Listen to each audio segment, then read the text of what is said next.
the problem was around the cost cutting or cost savings Medicaid, how it affected our state. And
Happy Tuesday. Thank you for joining us here on Live Impact News on WCNC Plus. I'm Nick Sturtevant. I got to scooch my mic up a little bit. I feel like it was far away. I'm sorry, guys. But thank you for joining us. We have a lot going on. I have James here. I have Carlene here.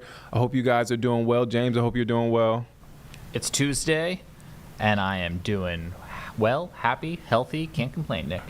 That's good. That's good. Well, buckle up because we have a lot going on. As I mentioned, I'm looking at the live feeds right now. I actually, speaking of live, this is a live look at Capitol Hill, the Senate floor, because we have some breaking news. Within a moment to go before we got on the stream, Senate Republicans were able to pass President Donald Trump's big tax breaks and spending cuts bill, dubbed as the One Big Beautiful Bill.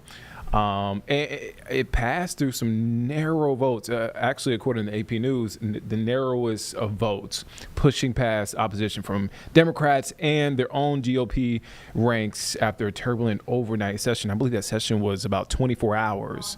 Long session. You saw lawmakers with blankets on, lawmakers eating, trying to get past it. Well, Vice President J.D. Vance actually broke the 50-50 tie. That's how narrow it was to push this bill over the top. Now, there were 3 Republicans opposing the bill, one being North Carolina's Tom Tillis, Susan Collins of Maine, and Senator Rand Paul from Kentucky. So from here, it goes back to the House. There were some revisions made to this bill. Again, I want to call it, because it's been named this, it's been dubbed this, the one big beautiful bill. It's been named this by President Donald Trump. But it goes back to the House, where it doesn't face an easy time at all. It is it's going to be an uphill battle for Republican leaders there in the House to get it passed. But again, it did pass the Senate in a narrow vote, and it goes back to the House. So we will continue to keep you updated on that, and we will hear from different lawmakers. Senator Lindsey Graham, also President Donald Trump, who was speaking live right now, but we'll get to that in a moment. That's a live look there in D.C. Again, breaking news.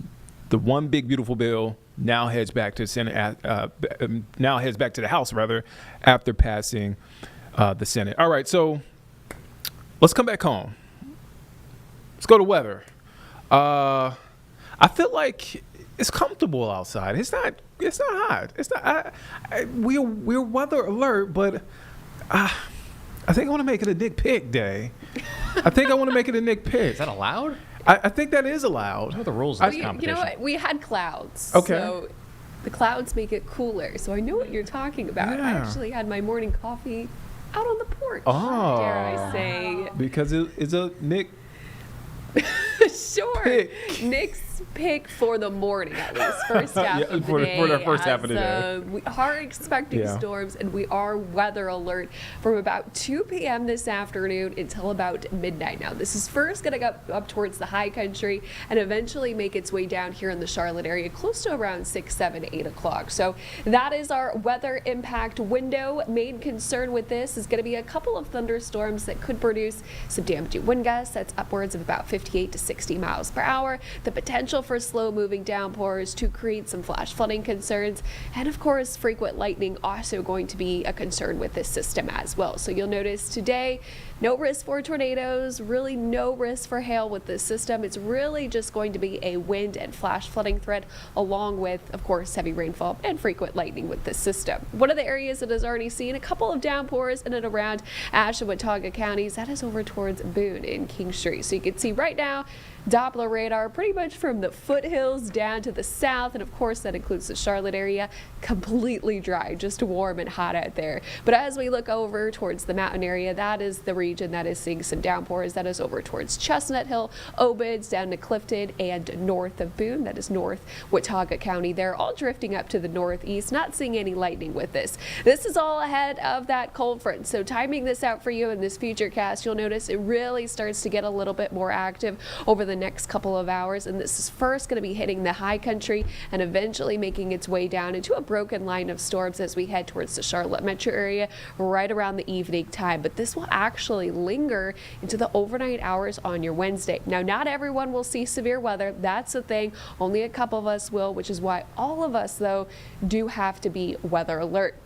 So by the time we get into Wednesday will still produce some storms across the Charlotte metro area during the afternoon and early evening hours. But as that cold front slides through, we're looking forward to drier conditions as we head towards the end of the work week. So cold front, that's going to bring us the rain and thunderstorms, and as it slides through on Wednesday, going to produce those showers. But behind it, drier air. And in fact, as that cold front continues to slide down to the south, it has the chance to develop a coastal low off the coast of Florida, which is why National Hurricane Center has tagged this area, and it tagged this area actually on over the weekend, now has up to a 30% chance of tropical cyclone development over the next 7 days. So as we head to 4th of July weekend, the chance to see another tropical storm develop over there. But regardless, it's going to be bringing lots of rain to the Florida beaches. And the next name up on the list would be our third named storm so far this year. Chantel is up next. next. Live view over our Dallas camera started the morning off with clouds. Now starting to see some sunshine break out, and temperatures are heating up. We are at 86 degrees, a dew point of 73. That is tropical-like air with feels like temperatures in the lower to middle 90s out there. So that humidity can help fuel these thunderstorms. But here in the Charlotte area, I expect most of us to be dry over the next couple of hours, really starting to ramp up towards those evening hours. High temperatures today will likely be in the upper 80s, close to 90 degrees across much of the metro area, and middle to upper 70s for the high country with a mix of sunshine and clouds. Now, I think our high temperatures will be getting very close to that 90-degree mark. If we do hit 90, then we would actually continue our heat streak. So far, we've had 12 consecutive days with high temperatures 90 degrees and above. But if we hit 89, we will officially break that streak. If we hit 90 today, then we'll add number 13 to that. But we are expecting to see a dip down in temperatures for Wednesday. It's going to be brief, upper 80s, but it is going to be our first below average day that we've seen in over 2 weeks. This is going to be briefly cooler air. Will be turning the heat right back up above average as we head from Thursday and increasing to 95 for the start of next week. Behind the front is going to be some drier air that we will all enjoy for the holiday weekend. Now, here's what we can expect going into your Friday all the way through Saturday and Sunday. High temperatures, lower to middle 90s, and tons of sunshine to go around. So that will be perfect for any 4th of July plans that you might be having. Today, though, we got to stay weather alert. We've got that advancing cold front coming, and that is going to bring more widespread showers and thunderstorms across the area, although only a few of us will get in on some of those severe storms. Also going to be looking at the potential for localized flooding, so stay up to date with that weather forecast on WCNC Plus all day long. We'll have a couple of leftover showers and storms as we approach your Wednesday. By the time we get into Thursday, drier air is in control, lower humidity, high temperatures in the lower 90s, so a dry heat as we head into the 4th of July weekend. What more could you really ask for? I'd say a lot of picks in this upcoming forecast. Now we're okay. Now we're getting to it. It's becoming a part of the language, the lingo. I love it. It is a Nick pick for the first half of the day. Yes. But I have the right to do that, though. It could be a half-day pick, half-day ick. I like that. It is. It is. It's all up to you. All right, Becca. Becca will be back in the next hour, giving us an update on things. Becca, thank you for your time. Of course. All right, so we want to talk big beautiful bill. Mm-hmm. Okay, let's go to that again. Top story that we led off with on the stream: Senate passing what has been dubbed the one big beautiful bill. President Trump has named it that, and other Republican leaders. Senate Republicans were able to pass that, and basically what this bill is a bill with big tax breaks and spending cuts. And it passed by the narrowest of votes. It was a 50-50 tie pushed over the top by Vice President J.D. Vance. I think we actually have video. Does he speak in this? Yes, briefly. Okay, so we actually have video of Vice President J.D. Vance breaking that tie, pushing that bill over the top. Let's listen in to what Vice President Vance had to say from moments ago. On this vote, the yeas are 50. The nays are 50. The Senate being evenly divided, the Vice President votes in the affirmative. The bill as amended is passed.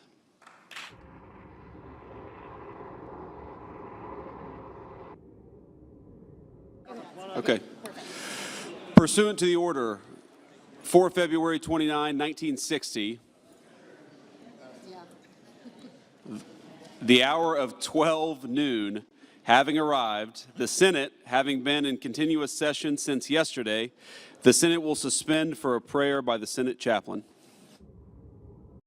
All right, so that was Vice President J.D. Vance putting in his vote, again, breaking that 50-50 tie, a narrow vote. So the three Republicans opposing the bill were Senators Tom Tillis of North Carolina, Susan Collins of Maine, and Senator Rand Paul of Kentucky. As you remember, Senator Tom Tillis coming out over the weekend opposing the bill.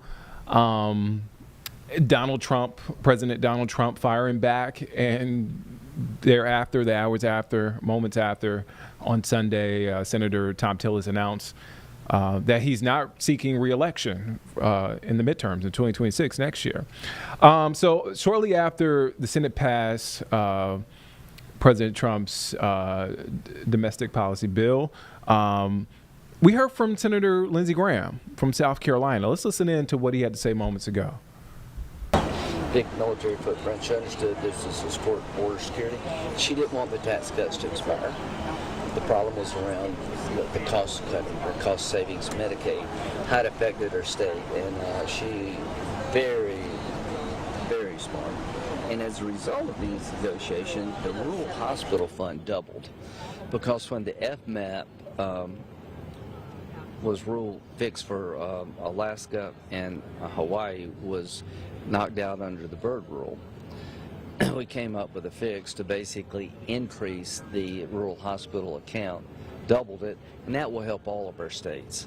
So, just methodically working through how this bill affects Alaska. But foundationally, she sort of liked it. But, she did a good job for Alaska. She's suggesting she still wants to go to conference, though. I mean, is that something? I don't know what's going to happen in the House. They're going to take it up pretty soon. Do they have the votes to pass exactly what we did? I don't know. I just think we delivered for the president. We gave our House colleagues a better bill than we found. It has $200 billion more in savings. The tax cuts are permanent. So I think it's a better bill from my point of view, but we'll see what they do. Can you just talk about the process, though? Why drop that amendment at the last minute, even though you've been working on it? Why drop it at the last minute? And do you think it was fair? What amendment? I mean, all these changes were rolled in at the last minute. The amendment dropped right before the vote. It's called the United States Senate. Yeah, it's the wraparound amendment. You take all the things you negotiate. But people barely had a chance to look at it, sir. Yeah, they had plenty of chance to look at it. They're not going to vote for the bill anyway. The people that were going to vote for the bill had a chance to have the bill changed, and you put it all in a big pot. They looked at it. They challenged it with the parliamentarian. The parliamentarian ruled it was in order, and that's just the way the legislative process works. That's what they did with Obamacare. That's what they did with the Inflation Reduction Act. Bottom line is, I think this bill over time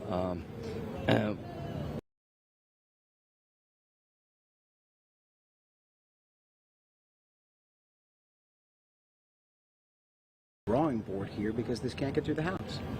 Well, I hope not. So time will tell. Senator Rick Scott had an amendment that he had been floating for the last couple of days that would have changed that FMAP calculation for the Medicaid expansion population. Yeah. I'm really curious, what happened to that amendment? How did conservatives get on board? Right. I actually like the amendment. It's set in 2031.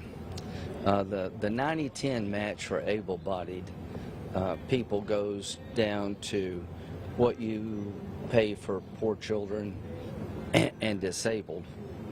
I never understood why you would have a higher reimbursement rate for a healthy person versus a poor child or a disabled person. Trying to reconcile that in 2031, that makes sense to me. But I think it was an amendment that had to be marketed and talked about more than just this process, and I think you'll see it come back. It saves a lot of money. What did they get, though? What did they get? I just think they understood that, the amendment was not ready yet. Senator, can you talk about the debt and deficit? I know where you stand on this bill, and I'm not getting into the baseline question. Yeah. But we still do have a debt and deficit. Yes, ma'am, we do. We do. And what do you say? Well, what is the plan? So it reduces the deficit by $507 billion plus $18.09, because I didn't use a chart. So that's what would have cost if I hadn't written it on that chart. But it does reduce the deficit. But you're right, we're not where we need to be. We're still running close to $2 trillion deficits, and over time they go down.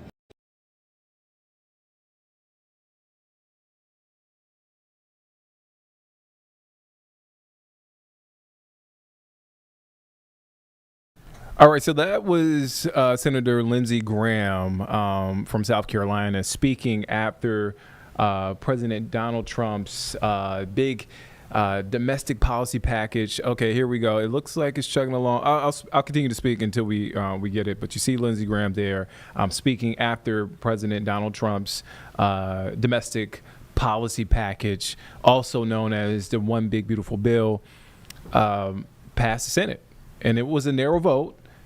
Vice President J.D. Vance broke a tie 50-50.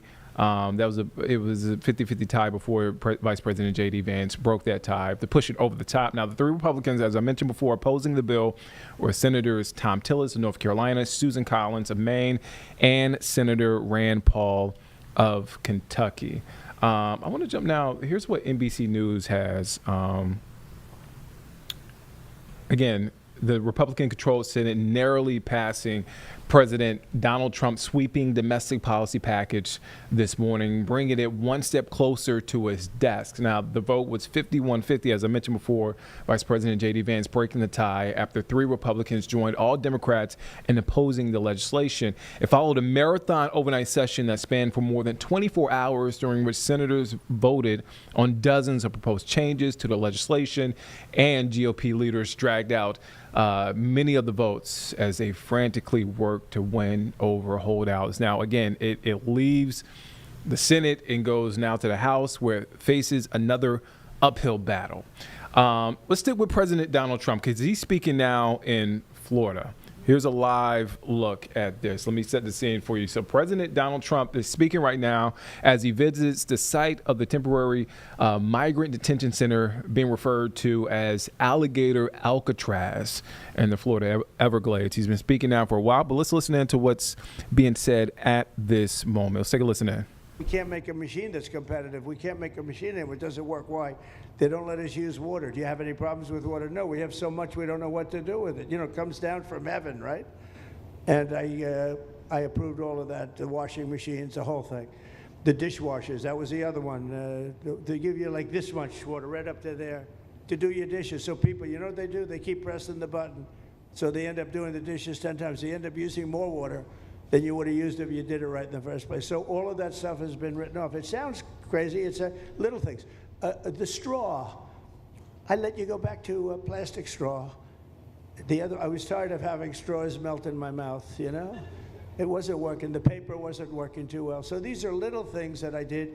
Then we have the big things. We have the biggest things, and that has to do with some of the subjects we're talking now. I think the things we're talking about now are the biggest, because if you don't have borders in this country, borders and good elections, and we're working on that next. There's some bills coming in that's going to make sure that you're a citizen, that people aren't counted in the voting when, you know, they were here and they're here as illegals and they're criminals in many cases, and they give them a count, and you end up with extra congressmen. We're going to work on that. We're going to straighten that out next. That's going to be easy compared to what we were doing. But we did the big things too. But little things like that, a straw, little things like a washing machine with no water. People go out, they spend all their money on a washing machine. The damn thing doesn't work. You can't use the water. Then you go to your sink and that doesn't work either. You're stuck. You know what you do? You have dirty plates the next day. That's it. And we solved so many common sense problems. And they weren't easy. You know, there are people that really believe in this stuff. But, you know, most states have so much water they don't know what to do with it. And look at North Carolina. I mean, they had a lot of water, and they have to get restrictors on their, you know, on their kitchen faucet. So we're very proud of the things we did, and we're going to do a lot more of them. Yeah, please, go ahead. You guys in good shape. It's Eric Bowling. How you doing, sir? Something we've talked about for, I'd say, the better part of 20 years. I think it's something near and dear to your energy, our energy security. Yeah. Under Joe Biden, average price of oil for the 4 years was about $79 a barrel. He drained the SPR halfway down, promised to replenish it, never did. That's right. Under you, first term, $53 average price for 4 years. Biden was $78 for 8 years. It was never refilled. The question is now it's $64 or so. Yeah. Coming down rapidly.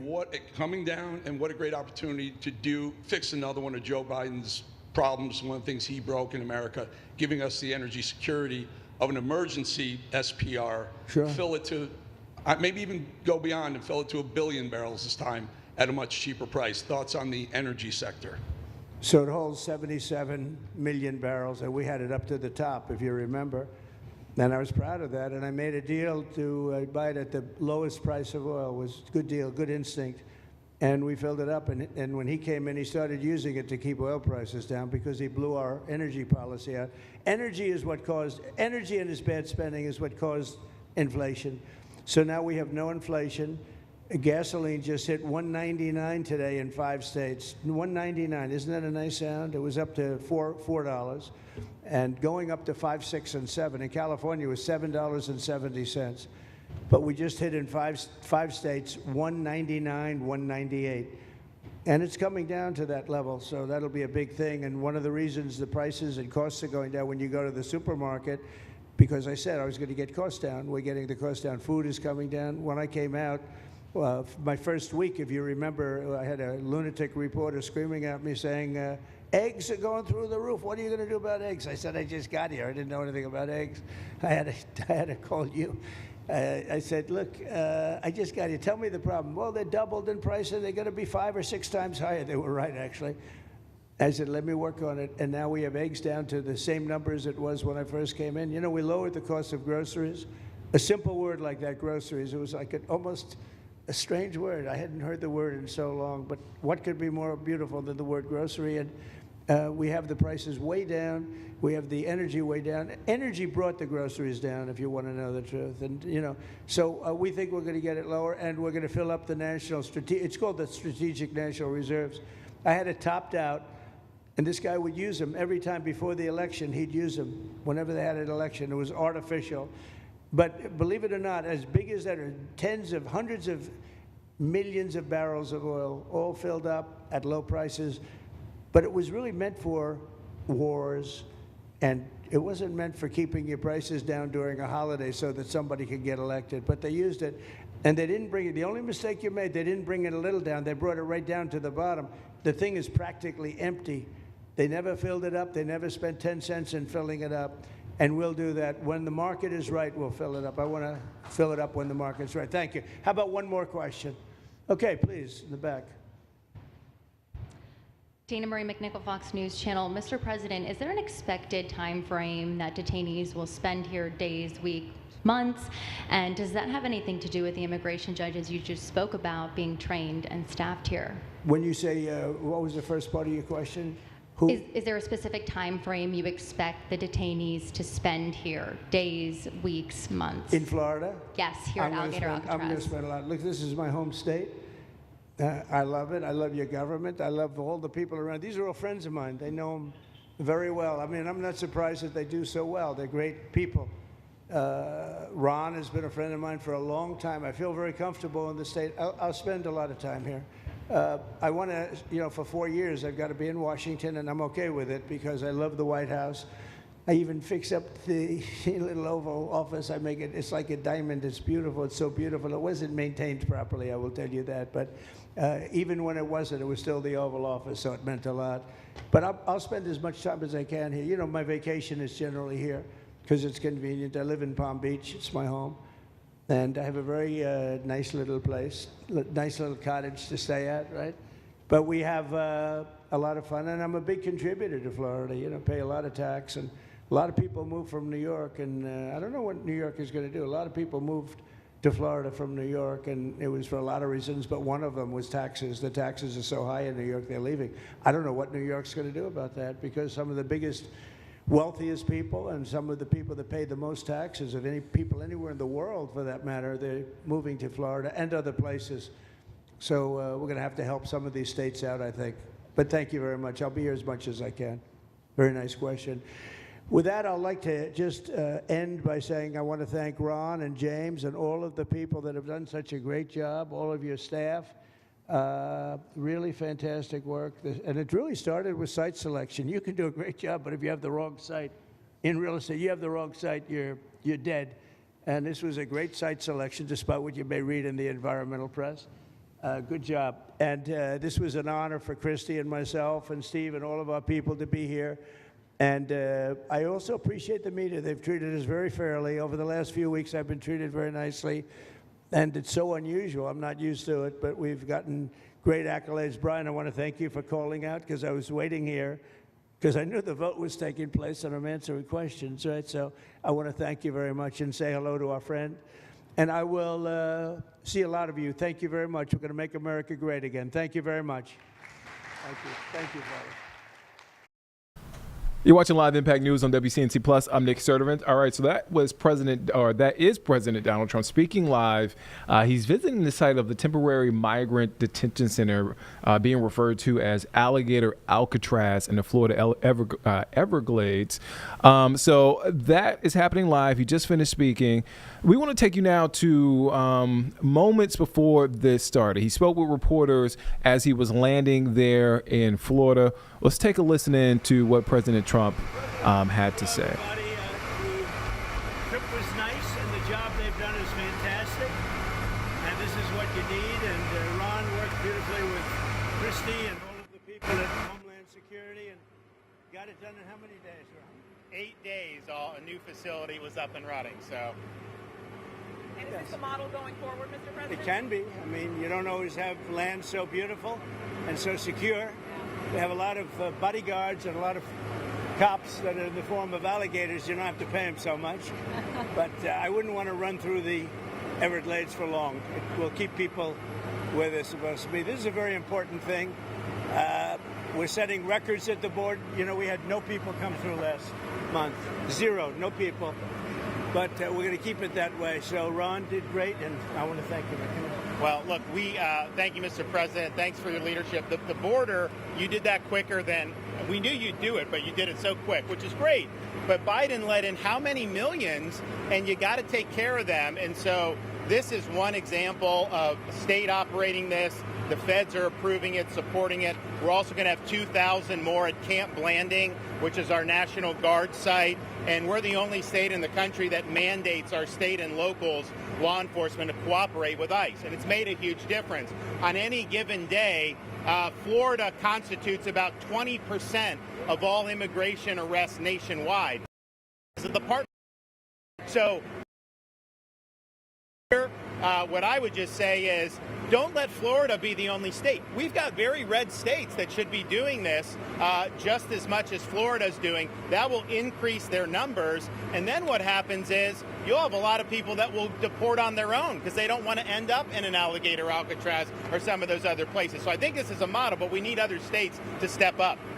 I was going to ask you, would this be enticing for other states to come up with their own model? They are doing it. We have Louisiana doing it big. Alabama's doing it. We have a lot of states. They seem to be red states and not too many blue states for whatever reason. You know, but the red states, Republican-run states, are doing it. The blue states don't do very well at security and policing, unfortunately. What would you say, Chris? You know, I would say that exactly right. The governor here has been fantastic in forming this partnership with the Department of Homeland Security. We were looking at different contracts with different vendors and thought, why not go straight to our governors and ask them to help us solve this problem? Florida was unique in what they presented to us, and I would ask every other governor to do the thing.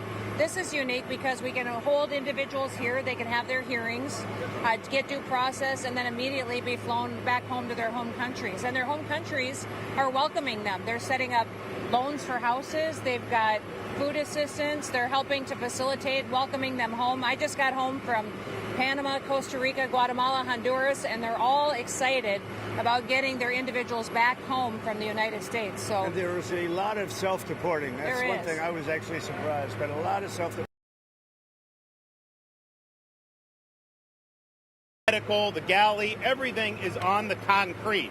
We're not using any of the other stuff. Now, as you'll see, there's a lot of concrete, so there very well may be. I know Secretary Noem and her team have said as soon as the president departs, we'll be open to start receiving folks. And so we'll see what the tempo is. We do have the 2,000 in Northeast Florida that will open very soon.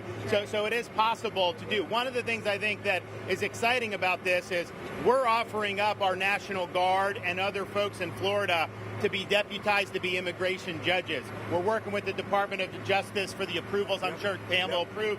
But then I'll have a National Guard judge advocate here. Someone has a notice to appear. Biden would tell them to come back in 3 years and appear. Now you'll be able to appear in like a day or two, so they're not going to be detained, hopefully, for all that long. We'll have people here in this facility that can make, it's a bureaucracy. The president's got to deal with the bureaucracy. Now, that Supreme Court ruling was good because that's going to allow him to be able to exercise Article 2 the way founders intended, but you still have bureaucracy. So we want to cut through that so that we have an efficient operation between Florida and DHS to get the removal of these illegals done.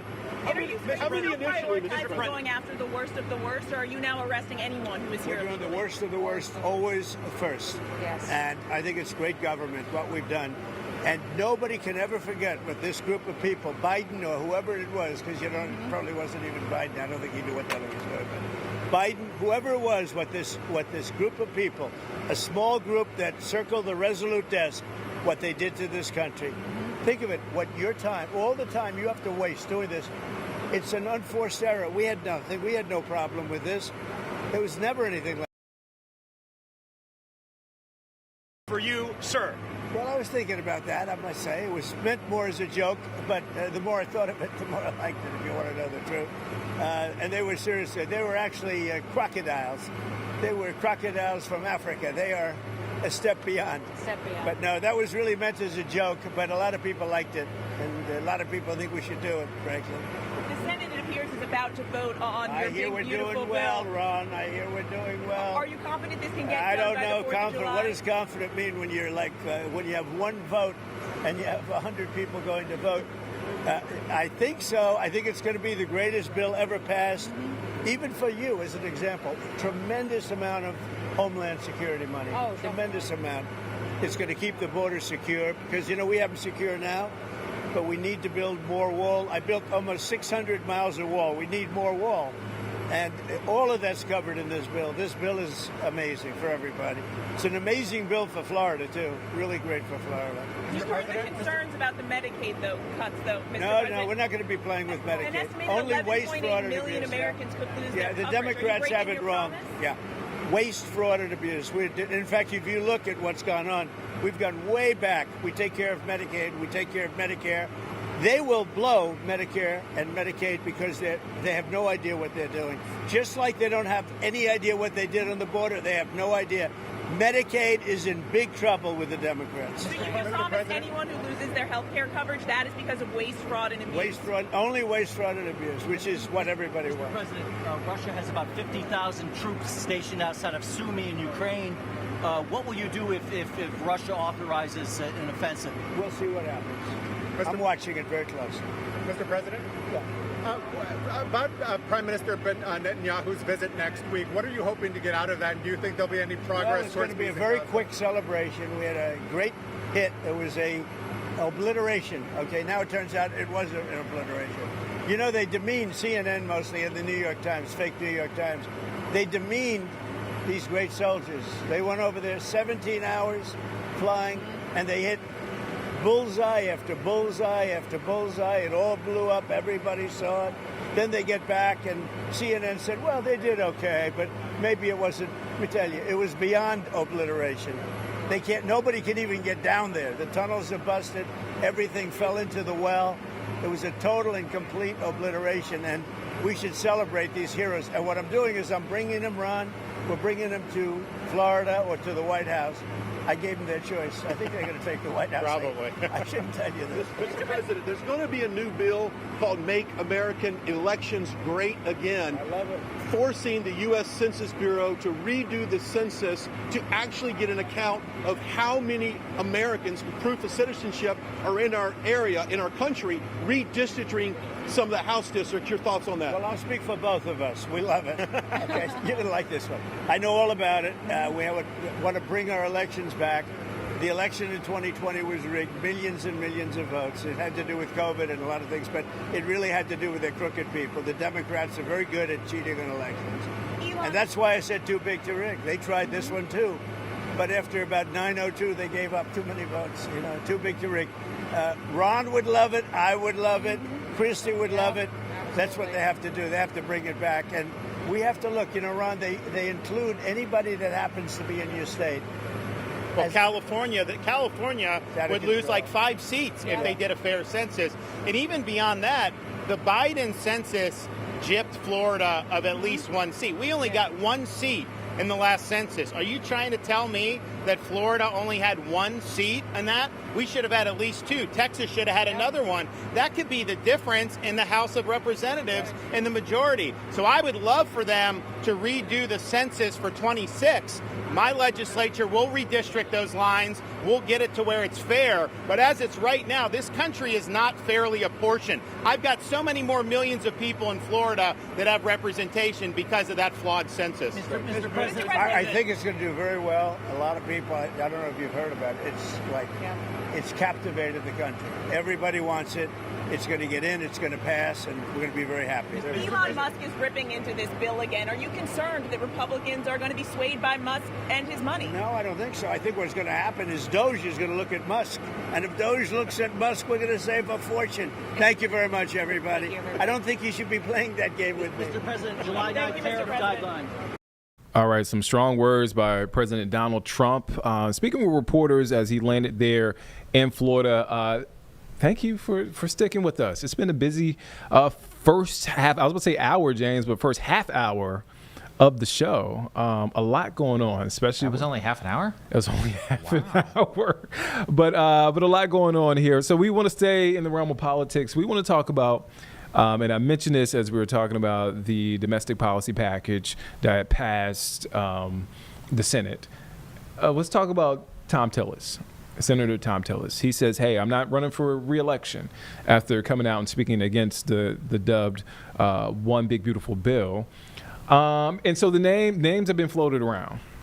One name in particular from the GOP, Laura Trump, President Donald Trump's daughter-in-law, is leading the potential candidates, or the names as far as potential candidates, at least from the GOP side, on who could step into this race. And so we have Julie Kay here. And so, Julie, this name, to many, floated out randomly, but it's really, when you think about it, it's not so random because she's played a big part in his campaign as well. Yeah, absolutely. And she has expressed interest in running for political office before. Of course, she's been very involved with the RNC, and she even expressed at one point interest in running for office in Florida, where she currently lives. But that's really where things get complicated. Is we've gotten a lot of your questions of, is she even eligible to run in North Carolina? That's a question that's been floated for a while, but it wasn't really a big hypothetical until now it's gotten real that Tom Tillis has stepped back. So many questions I want to go to. So, like, I know you mentioned, we talked about it before, about if she can run in North Carolina, because she lives in Florida right now, right? Correct. She is from North Carolina. She's born in Wilmington, graduated from NC State, so she has a long history in North Carolina, but doesn't presently live here. But that's where things get a little bit complicated. So we've been looking through the laws today to confirm, and the answer is yes, it's possible, but she would have to do some things first. So according to federal laws, of course, she meets the age and the citizenship requirements. She's more than 30 years old, and she's been a citizen for more than 9 years. So right there, she would have to live in North Carolina or be a resident at the time of the election. 2026, I mean, we've got a while before that. So state laws, though, get a little bit trickier. That one, you have to be a part of the party to run in a Republican primary. So to do that, you'd have to be here, be a resident of the state for at least 90 days in order to do that. So if we're talking filing date is this December for next year's race, she's got to move here or have some sort of address here by September. So relatively quick. Relatively quick. So she still has not formally said whether or not she's running. We have some, sources within NBC that have a bit of clues to that, but because of the state laws, we would know pretty quickly if that is the case. We hear Laura Trump's name. We hear other names. What are some of those other names that we are hearing? And I think those other names are really waiting to see what Laura Trump does, especially on the GOP side. I don't think many people are going to want to run against someone in the Trump family. So we'll really have to wait and see. Some names that have been floated, in particular, Pat Harrigan, current representative. That has been the biggest name, big up-and-coming newcomer in the political field, making a lot of waves. He actually just put a tweet out, or an X out, in the last 30 minutes here, saying that if she does enter the race, he will be the first to endorse her. So he doesn't necessarily address his name being floated. He says there's a lot of excitement around the 2026 Senate race, but let me be crystal clear about something. If Laura Trump enters this race, I'll be the first to endorse her and the first to fight for her victory. So he kind of alludes to it, but doesn't by any means directly mention that he has been considering running. I mean, that seat is going to be one of the more highly touted seats, probably one of the more expensive runs. I mean, we talked about the governor, the election for governor last year, and how expensive that race was. I mean, you talk about this seat, it's. I mean, we're putting potentially Trump money into a seat like this. I mean, and it's going to just create, if that name enters the race, a lot more attention and therefore a lot more money pouring into it from all avenues. And we've talked about the GOP contenders. They are probably going to wait and see what she does before they make any big moves. We do have Democratic contenders, and that's because this is, as we know, a state that can go back and forth. We have a Democratic governor. We voted for Trump. This is a state that really can go either way, and it's a very precarious seat that this position that this seat is in. So the only current Democrat that has announced that they're running is former Representative Wiley Nickel. I've chatted with him a few times. He had been pretty open about this from the jump, that this is something he was interested in. So he's been putting a lot of effort into this. He was a representative last go around, and his district was redistricted. So he did not run again because it became just really not likely that he would be able to win as a Democrat in that district. So he's fighting again to get back up there to Washington. Of course, former Governor Roy Cooper, that name has been floated really even since before he was no longer in office as governor. And he hasn't said anything, right? He has not said anything. He has told our news partners at WRAL that, or his camp has told them that it will likely be a few more weeks before that final decision comes. That could be very interesting. It's going to make it really interesting if he does. And I think a guy like Wiley Nickel, one-term representative. I mean, he represented Wake County in the state legislature. But yeah, some interesting names. This seat is some big names. Some big. Sure. Julie, you're busy. It's only going to get busier. Not a moment of peace in the political realm. Keeps it interesting. Where can folks check out your? What time can folks check out your story? We will be on at 5, just kind of verifying and breaking down all the things we talked about, putting it out in just plain writing. All right, Julie, thank you for your time. Thank you. Oh man, this is interesting, James. A lot can happen between now and I guess that deadline for candidates. So. All right. Stay tuned. Stay tuned. Stay tuned for real. All right, so let's get now to a story that we covered during our weather impact stream yesterday. James, do you want to explain this a little bit? I want to give you the floor. Oh, yes, absolutely. Thank you. So our weather impact stream each weekday night here on WCNC Plus at 6:30. Brad Panovich, Chief Meteorologist here at WCNC Charlotte. Tim Bugley, Chief Meteorologist at WFMY in Greensboro. Some of the best weather brains in the Carolinas coming together to discuss some of the latest weather happenings. And so, Nick, last night they were talking about some proposed changes at NOAA and the National Weather Service, and we have a little bit of their conversation here. So let's go to our next topic. Our next topic tonight. So this story was kind of all over social media a little bit, and you saw a lot of this last week. We're seeing a lot of NOAA cuts. There's been a lot of back and forth, but this was an interesting kind of development last week. The Department of Defense terminated a contract with NOAA to provide satellite data that we use quite a bit actually during hurricane season to see basically developing systems. And it's somewhat controversial because this wasn't really a budgetary cut thing. It really wasn't anything to do with DOGE or politically motivated. This had more to do with the fact that these satellites are going to be discontinued in the very near future. And the DOD, for whatever reason, even though they're still working, decided to terminate this contract early.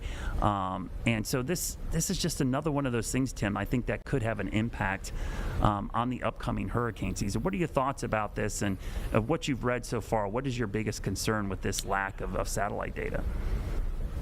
Yeah, it's certainly, whenever you get tools, you don't want to lose any of them, right? So kind of begs the question, what would replace it going forward, or if anything. to our viewers who might be, seeing this image on the screen, it might not look like a typical satellite that we would show you on air a lot of times. This is not actually showing you the clouds necessarily, but it's kind of more of an X-ray of the storm a little bit that kind of shows kind of that banding organization. When we talk about hurricanes, you can have eye walls, you can have a couple different eye walls actually, and sometimes the best way to kind of, cut through the noise is to look at one of these microwave images that kind of shows what's inside. So without that, we might be, left to guess a little bit more rather than have that precision view. So, Brad, when you were at AMS last week, was there anyone talking about what to do when these go away, or any other replacements, or that we're just kind of do without it? Yeah, I think the biggest thing I heard was, because I think rapid intensification is where we're going to have a big problem with these satellites. Because, as you know, those microwave images, and you can really see the concentric eye walls and the bands. And one of the things, there are some other microwaves imagery from other satellites. They just don't cover the Earth as frequently as these other. I mean, like you said, you're taking tools out, so you're getting less frequent updates. I guess the other thing that would help is if we could do more hurricane hunter flights, but we know some of those have been pulled back, especially on the NOAA side. So that would be one way to replace that data, but it definitely was a big talking point out at AMS. I think the biggest thing, and this is not going to be a political debate or argument, was just there's a lot of unknowns, Tim, of like what's going to be available and what's not. We honestly just don't know in some cases. Sure. And it's, it's not unique to weather or anything. It's a lot of, segments of life. You hear about it on the tariff front or anything else. People are adapting and focusing on the changes, and we don't really know where that's going to go or how many impacts there will be. But some uncertainty is there, and I don't think a lot of us are super comfortable with that going into the hurricane season. So we'll have to see, kind of how it works out over the next couple of months. Hopefully things mostly stay the same, but without some of those tools that we're used to, we might have to go about it in different ways. Yeah, so on that kind of same vein, Tim, the NOAA budget was released, at least the preliminary budget. This is not a final draft, by the way. This is kind of what gets thrown out for next year. So there's a bunch of proposed cuts to NOAA next year, and a lot of them do end up impacting us because a lot of these centers for research are going to be impacted. So what you see on the screen is some of the cuts that, and this is complete cancellation, the coastal resiliency, navigation, ocean map and ecosystem services, coral reef conservation, ocean exploration, I'll spit it out, ocean acidification, observations, OAR and NOS, but in particular there was some tropical budget cuts to this as well, some of the research that goes into the Hurricane Center. And Tim, this is like something that has been going on, I feel like, for a long time. Since I remember the reason I'm in broadcast television right now is because when I was graduating from Ohio State, there was a hiring freeze in NOAA. I feel like every year there's something going on in NOAA. Because it's always weird to me that the Weather Service and NOAA is in the Department of Commerce, and when people want to make budget cuts, the Department of Commerce seems like a natural thing to cut, and not realizing all these departments are within the Department of Commerce. Yeah, that's really interesting. And it's in the Department of Commerce because weather forecasting can have benefits to the economy, right? You have good weather forecasts, you can have a good supply chain, you can have good moving of goods and services, good safety, good all these other things. So maybe that's where it comes from, but that's interesting. I didn't know that's how you got into the field, but talking to a lot of younger meteorologists who I kind of mentor a little bit now, they're dealing with these right now. The recent grads, there's not really many opportunities to get in right now with a lot of cuts, and I guess that could be the same with a lot of federal jobs, but again, more news of fewer weather services rather than more. I did hear too, like if you saw the movie Twister, right? The National Severe Storms Laboratory out in Oklahoma, right? That's on the chopping block too, isn't it? Yes, yeah, and that's the scary part because some of these centers like NSSL and down in Miami, the hurricane research, this is where like our research and development into these models and forecasting techniques come from. This is how we've gotten so good at what we do, and we are the world leader in some of these instances in forecasting, so it'd be a shame to see this go away. My hope is that we've seen along the way that people will realize, hey, we need these things, because I think it's just a line item cut. Someone with a spreadsheet goes, we need to get rid of this thing, and down the road, Sure. people, local constituents will speak up and say, hey, these are things we actually do need. We can certainly find other locations to save money or be more efficient. And certainly there's a lot of things that could be more efficient. So we'll transition now. All right, so the great conversation there with Brad Panovich, Chief Meteorologist Brad Panovich, and Tim Buckley there about those cuts to NOAA. Again, for conversations and for insight when it comes to weather that impacts you, make sure you tune in to Live Weather Impact on WCNC Plus at 6:30. That's right after our show. So really, you have no excuse to cut off WCNC Plus. We have everything you need here on WCNC Plus, and it's a free download. So download it right now. Again, for free. All right, so we want to shift now to South Carolina. We want to go over the border. We have some breaking news on a story that just came across our feeds here. So a suspect and deputy, I'm going to read the headline from the NBC affiliate WNBF News in Myrtle Beach. Suspect deputy dead after ambush in Darlington County, according to the sheriff's office. All right, so here's what their web article says, and here's what we're reporting. The Darlington County Sheriff's Office says a deputy and the suspect who ambushed him at a home early Tuesday morning are dead. The Darlington County Sheriff's Office responded around 1:30 a.m. to a home on Old Timers Court in the Lamar area for a wanted person.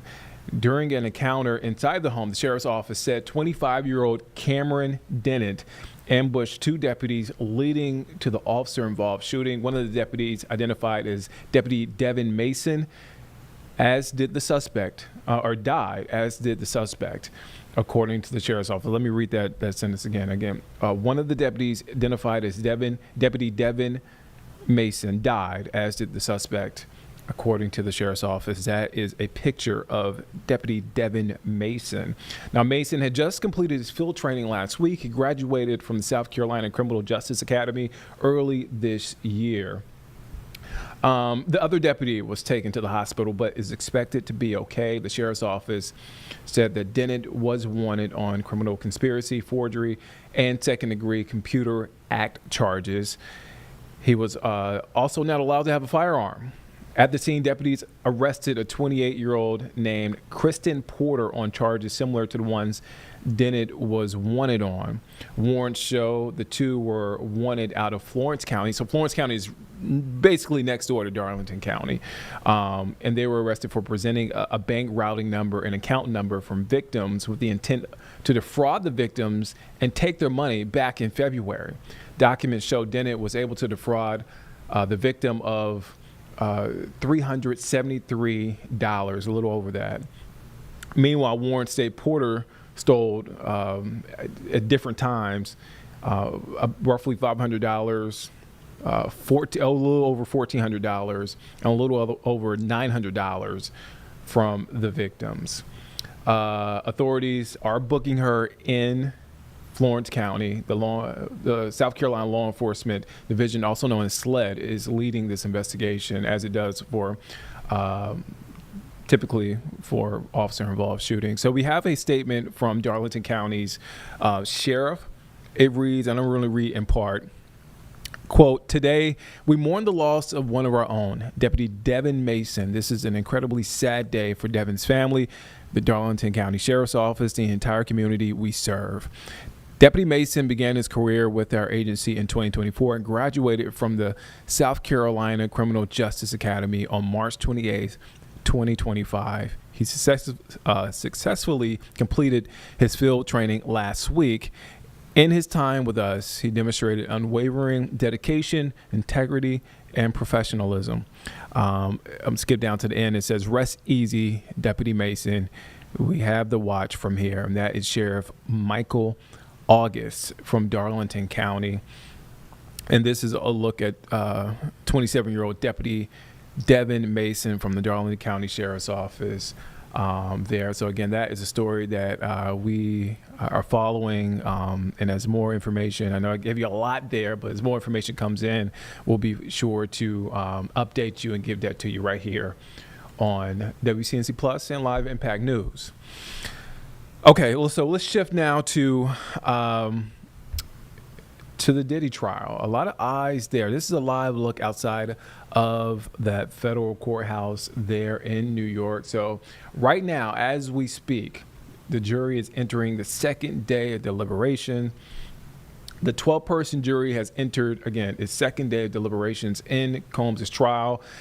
They've already sent the judge 5 notes. Combs faces 5 criminal counts, 1 count of racketeering, conspiracy, 2 counts of sex trafficking by force, fraud, or coercion, and 2 counts of transportation to engage in prostitution. Combs denies the allegations against him.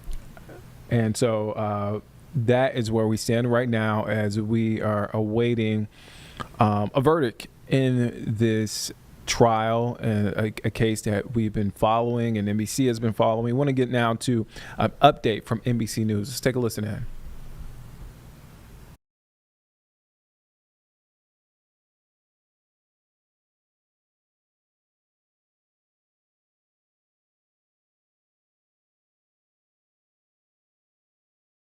He told his mother it's going to be okay.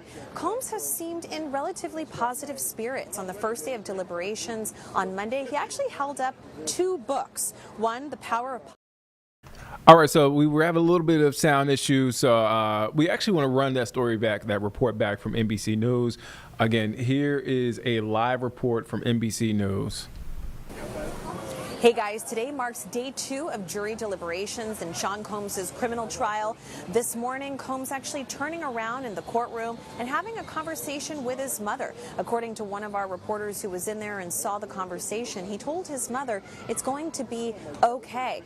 Combs has seemed in relatively positive spirits. On the first day of deliberations on Monday, he actually held up 2 books. One, The Power of Positive Thinking, the other, The Happiness Advantage. Now, all of this coming amid some notes being sent from the jury deliberation room to the judge, one in particular about the transportation of drugs. Now, this is interesting. That's one of the predicate crimes under the RICO conspiracy charge that Combs is facing. It carries up to a life sentence. There are 8 predicate crimes that these jurors, they have to deliberate, and they have to decide if they believe if it was proven or not proven by the prosecutors. And so after that note came in about that in particular, his team seemed to be a little somber.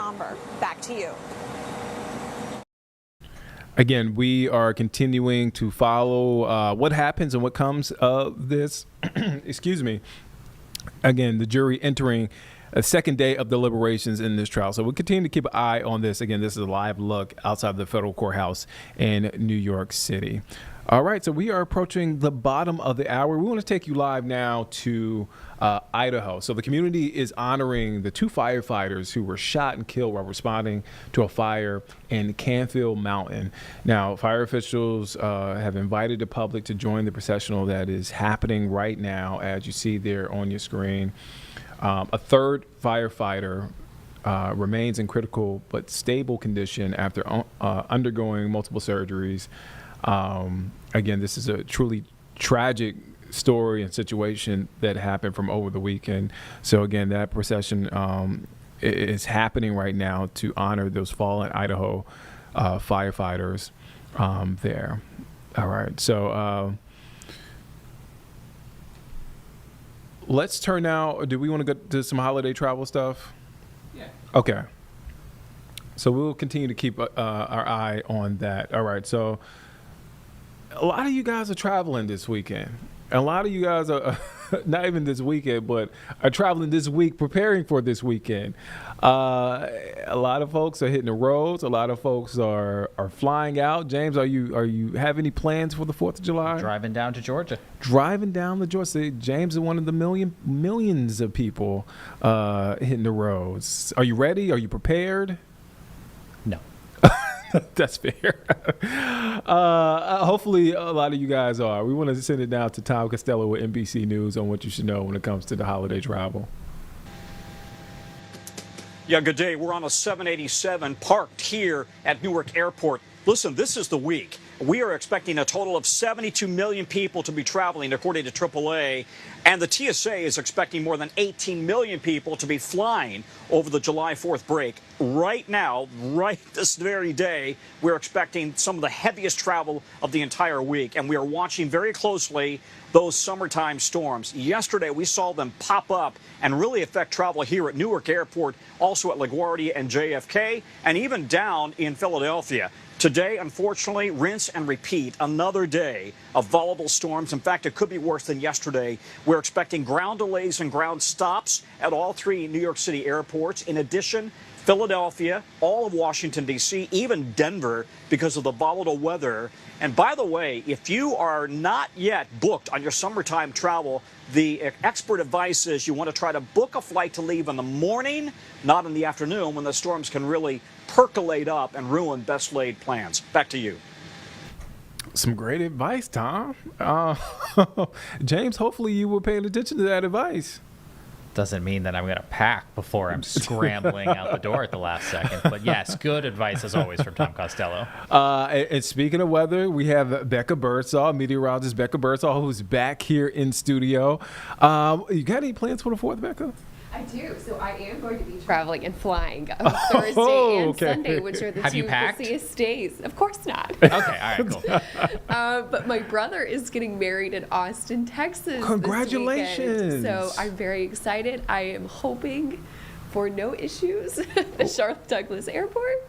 Fingers crossed, but Thursday is supposed to be quiet, so we'll see. Oh man, has he been blowing up your phone because he knows you're a meteorologist? Obviously, trying to get some sort of weather advice or predictions. Even though you said Austin, right? Yes. Has he been blowing up your phone? Actually, no. Really? He hasn't. Okay. All right. Yeah, I did look briefly at the weather though, because it's July, so you're expecting it to be hot, humid in Texas, so that's exactly what it's going to be. So no chance for storms. Man. It looks like for this weekend. So shout out to little brother, or big brother. Big brother. Shout out to Becca's big brother. Big.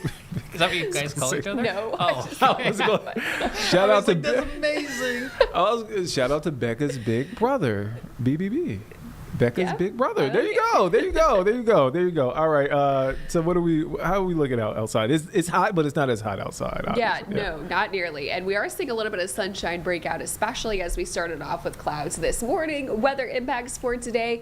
We are going weather alert for the potential for more widespread showers and some isolated strong thunderstorms. So we want you to be aware. Weather alert from mainly around 2 p.m. today till about midnight. Now tomorrow is going to bring temperatures in the upper 80s and below average for the first time in nearly 2 weeks, with a chance of a couple of pop-up thunderstorms. But by the time we get to your holiday weekend, it is trending drier and tons of sunshine to go around. So we want you to stay weather alert. This is really going to be from the foothills 2 to 6 o'clock and around the Charlotte metro area and the Piedmont from 4 to 10, with the potential of slow-moving downpours. Could create some flash flooding with some strong gusty winds. When you combine these two, this is when we have the potential to also see down trees and down power lines. So make sure to keep up to date with the forecast. We will be live streaming pretty much all evening long on WCNC Plus, and Chief Meteorologist Brad Panovich will be in later on this evening to track these storms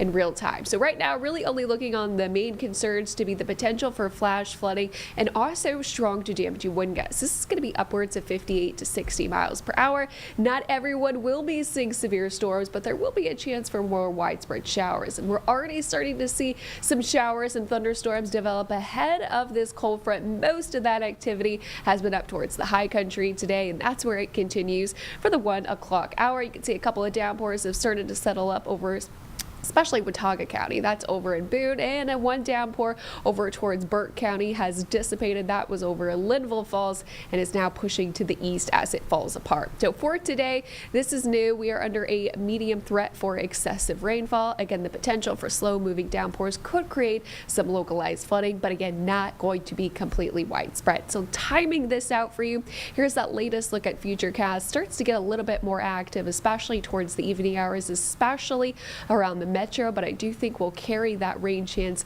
all the way past midnight into the overnight hours on your Wednesday. By the time we get into Wednesday afternoon, this is where that cold front is actually sliding across the Carolinas and could spark up a couple of thunderstorms from midday all the way through the late afternoon and early evening hours before drying off for Wednesday night, and Thursday will feature mostly dry conditions in the forecast, and we'll continue that dry trend through this weekend. Of course, it does look to be good for that night's sky show. They're going to be doing fireworks after Thursday night's game. It's looking mostly clear, muggy, but dry. Temperatures will be close to about 80 degrees after that game. So here's that setup.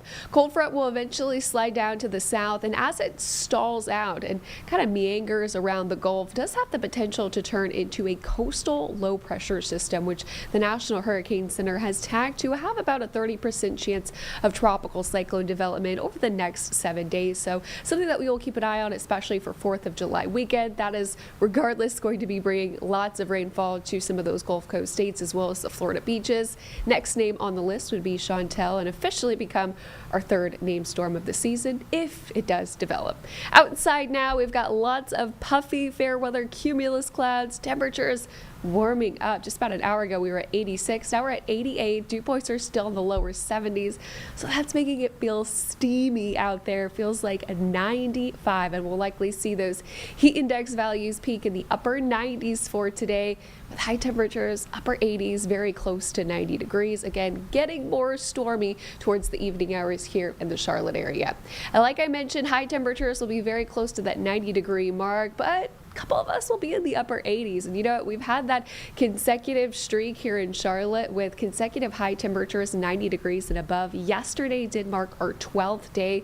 So if we do hit 89 or 88 today, that would break the streak. But if we do actually hit 90, our streak continues.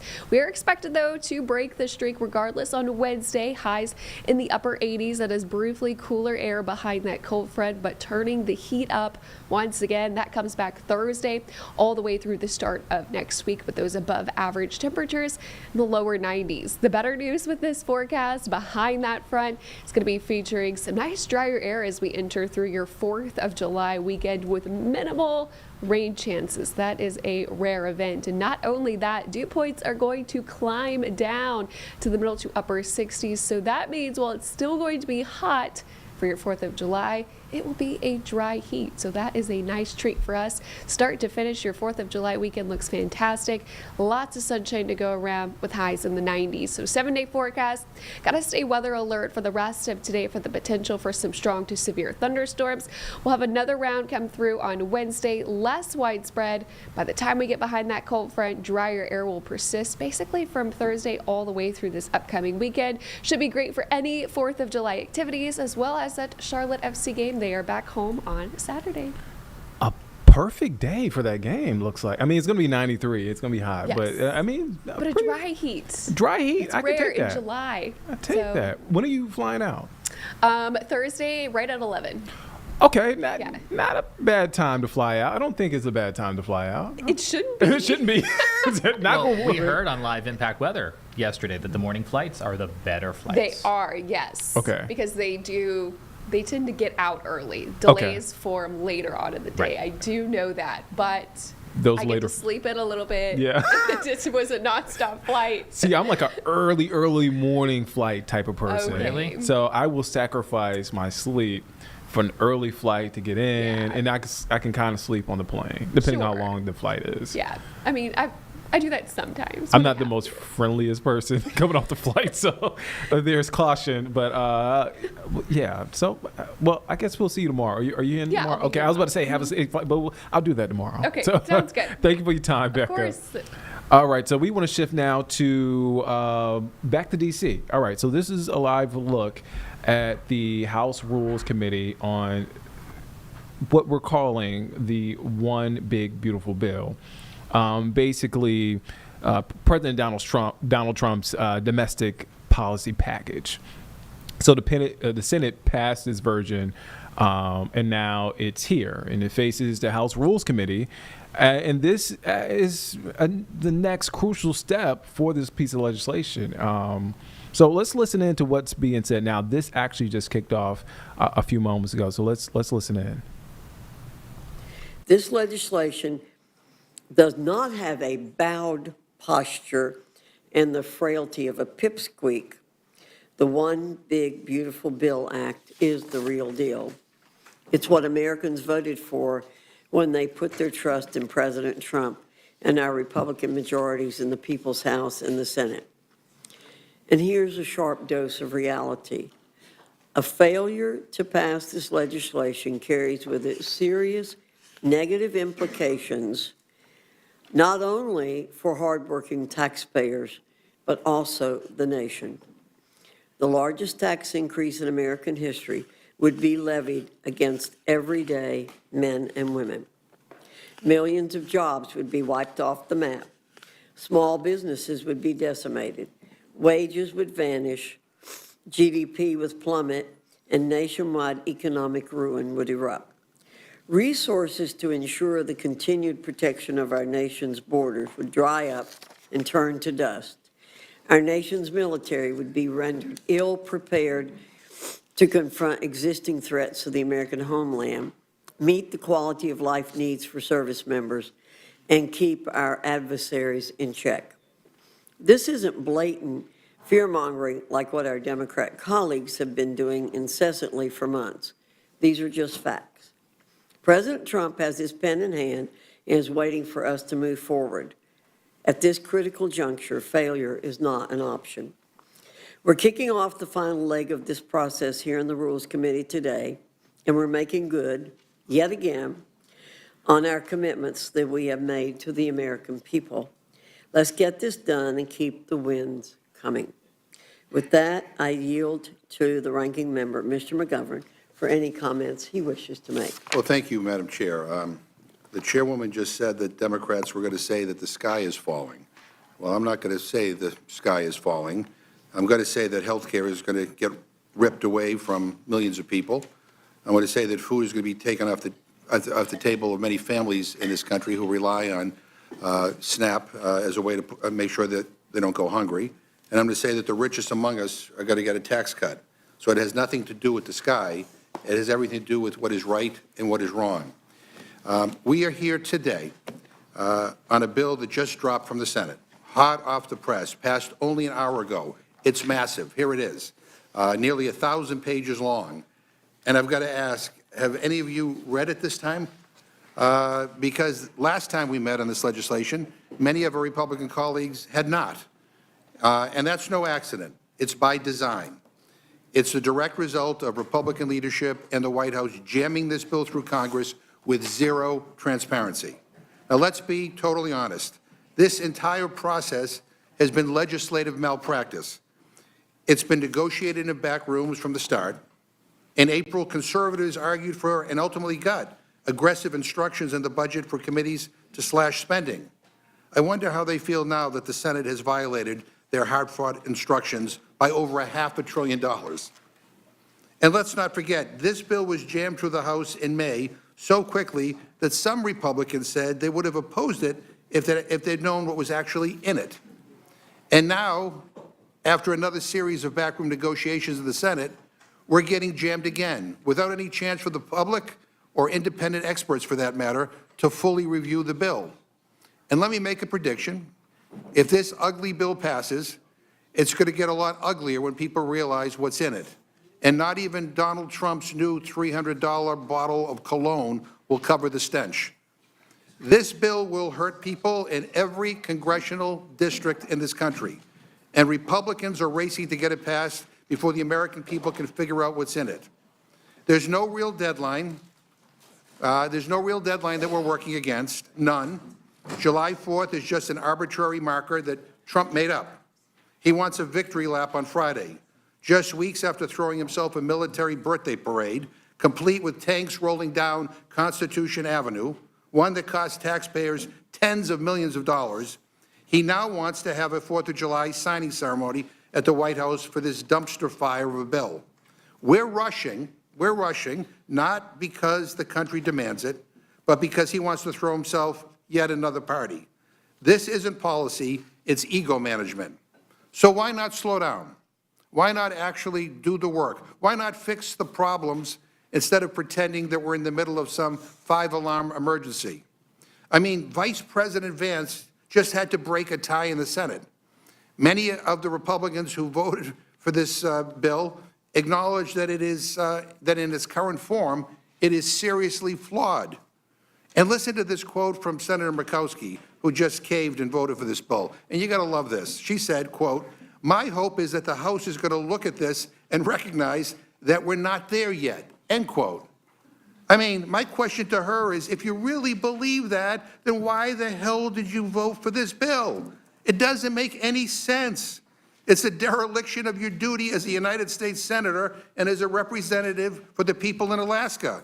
I mean, when was the last time this current House of Representatives has fixed or solved anything? I mean, where have you been, Senator Murkowski?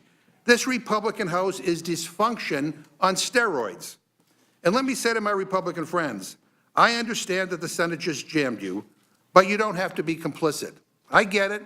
I know the Republican leadership and Trump don't want scrutiny. They don't want the American people to understand what's really happening here. This bill is a middle finger to millions of Americans. It isn't just a bad bill, it is the most dangerous piece of legislation in modern history.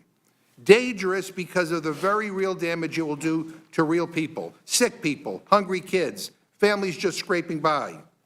If this is Republicans' top legislative priority this Congress, it tells us everything about where your values lie. And it's not with working families, not with struggling communities, but with mega corporations, billionaires, and Donald Trump. Madam Chair, I know that once I'm done, you will say, as you did at the beginning, that I'm fear-mongering. That Democrats, nonpartisan scorekeepers, analysts, experts in industry, doctors, children's hospitals, food banks, utilities, organized labor, and journalists, all what they say about this bill, every legitimate critique that we have heard about this bill, you will say that it is hyperbole. But just because you say that, it doesn't make it so. Facts still do matter, and the facts say that this bill is terrible. Now, we know Republicans are about to gut Medicaid and cut Medicare. That's a fact. That's not an opinion. This bill rips health coverage away from roughly 17 million people. Of those, 11.8 million will lose health care due to the Medicaid and Affordable Care Act cuts. Another 5 million will lose their health care because Republicans are allowing premium assistance to expire for those who qualify for help with paying for health insurance on the ACA exchanges. Now, that's not my opinion. That's the conclusion of the CBO and every single other credible budget expert across the country. The Joint Committee on Taxation, Penn-Wharton Budget Model, Yale Budget Lab, Tax Policy Center, and even right-leaning organizations like the Tax Foundation and researchers at the American Enterprise Institute. This bill will devastate rural hospitals, shut down homes, hammer community health centers. It will punish people we ought to protect, the elderly, the disabled, low-income kids, and working families just trying to survive. It will end nutrition assistance for millions. We are the richest country on earth, and you will be taking away food from our own children. Why? To shovel tax breaks to billionaires and corporate executives? I mean, give me a break. This bill will kill thousands of clean energy jobs and raise Americans' energy rates while rewarding big oil. All right, so you're watching Live Impact News on WCNC Plus. Right now, you're watching a live look from D.C. As the House Rules Committee, they begin reviewing the so-called One Big Beautiful Bill after it passed the Senate this morning. Let's shift now to Los Angeles, where L.A. Mayor Karen Bass is speaking right now. She's responding to the continued ICE raids there in L.A. Let's take a listen in. I believe it's frozen. Yeah, we'll wait just a moment. Let's wait for a moment. But again, Mayor Karen Bass is speaking on. Oh, that shot just dropped out. I guess until we get that shot back, let's stick with the House Rules Committee as they speak on the so-called One Big Beautiful Bill. It looks like that shot has frozen. It's froze as well. We have a little bit of a technical glitch happening right now. Did you pay the internet bill? I did. I did. I think I did. Okay. But yeah, then we have a couple of things that have went down. Let's. Okay, so this is a live look from Idaho. So right now, a processional is underway following an ambush there of firefighters in Idaho. So this has been happening now for about an hour or two. We watched them salute the casket as it came by here a few moments ago. And we do have the latest from NBC, Nick, if you want to hear the latest on the investigation. And we also have the House Rules Committee back up if we want to go to that. Let's go to the House Rules Committee. Okay. Again, that's a live look from Idaho as they honor those fallen firefighters who were killed in that ambush there from over the weekend. Let's go back to the House Rules Committee as they speak on the so-called One Big Beautiful Bill. Let's take a listen in.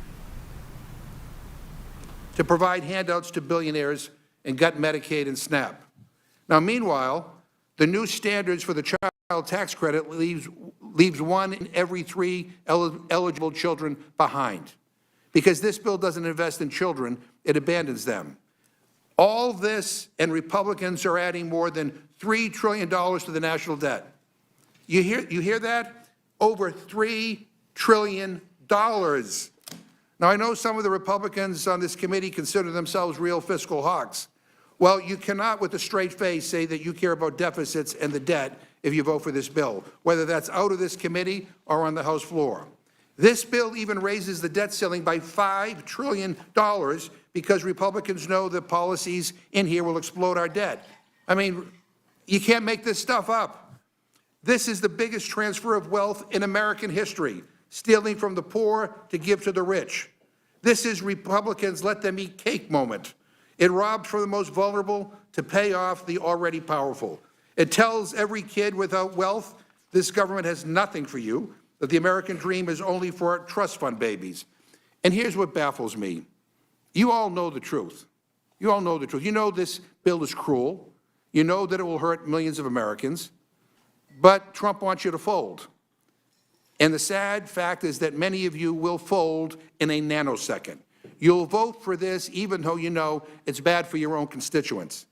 You're absolutely terrified that the guy in the White House will get mad and try to find someone to run against you in a primary. Like one of our Republican colleagues said this weekend on CNN, and I quote, "Everyone in the House knows the peril they're in if they vote no on this thing. They know that their jobs are at risk," end quote. You're terror-stricken that what happened over the weekend to Senator Tom Tillis will happen to you. Well, Senator Tillis did the right thing, speaking truth to power. You should listen to him when he says that the Senate's version of this. All right, so it looks like we have the feedback up. Let's go back now to L.A. Let's try this again. So officials there in L.A., that is L.A. Mayor Karen Bass right there to your left, responding to the continued ICE raids there in Los Angeles. Let's take a listen in. Hard hat. This lawsuit is a political stunt disguised as public safety, but the real consequence is fear. Fear that keeps workers from showing up, that delays public projects, that weakens our economy. Even Republican state lawmakers here in California have called for a change in tactics. They know that indiscriminate raids hurt communities and do nothing actually to make us any safer. This isn't about being red or being blue. This is about standing up for the people that make the city move. People who believe in a fair shot, a fair wage, and a fair day's work without fear. Thank you.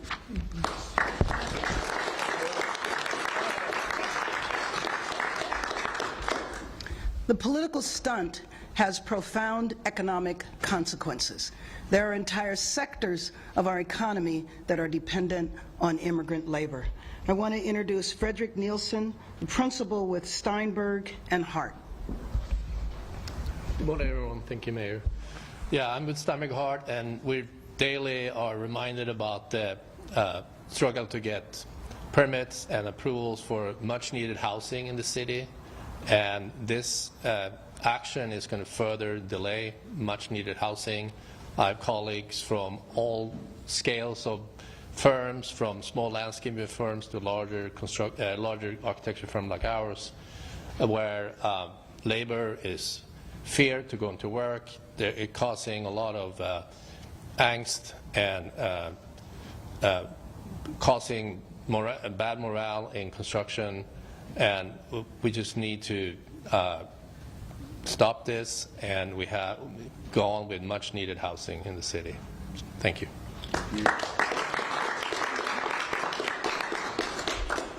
The political stunt with economic consequences is also a moral issue.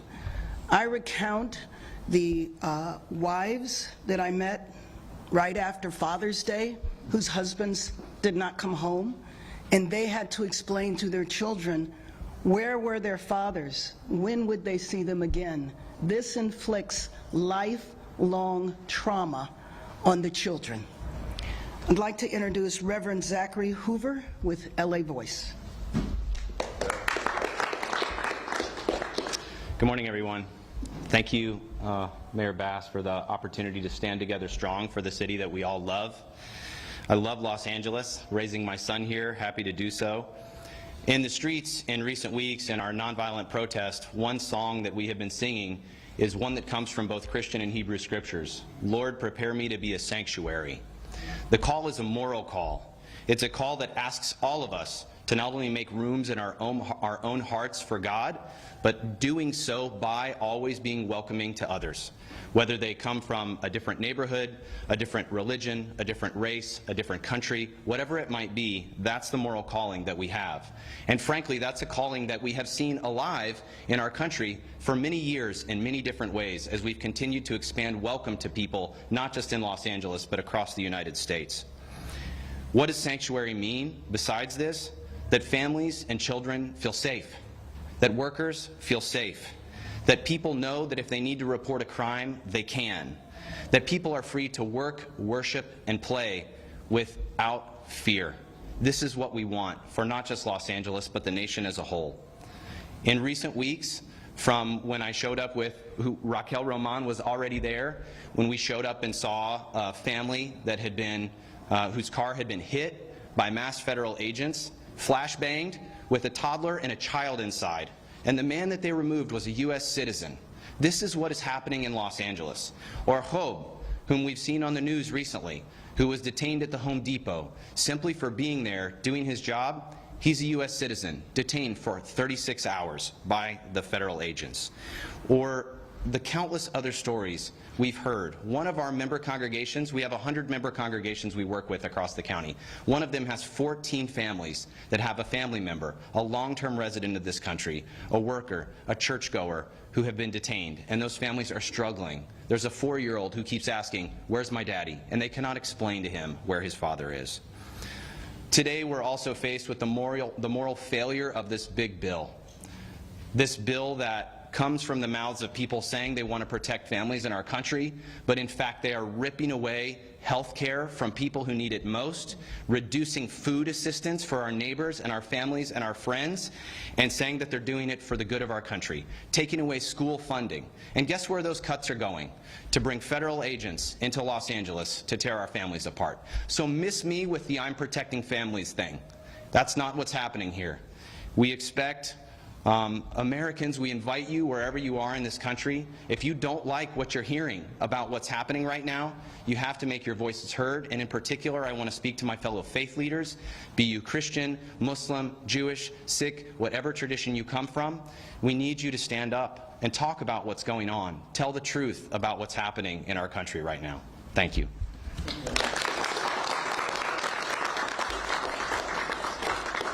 The political stunt with economic consequences challenges the moral values of this nation, but not the values of Los Angeles, because we will stand strong.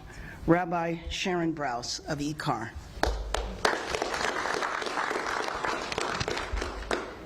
Good morning, folks, and thank you so much to Mayor Bass for your leadership in this moment. We are here today not only as elected officials and faith leaders and community leaders, but also as neighbors, as friends, and as human beings.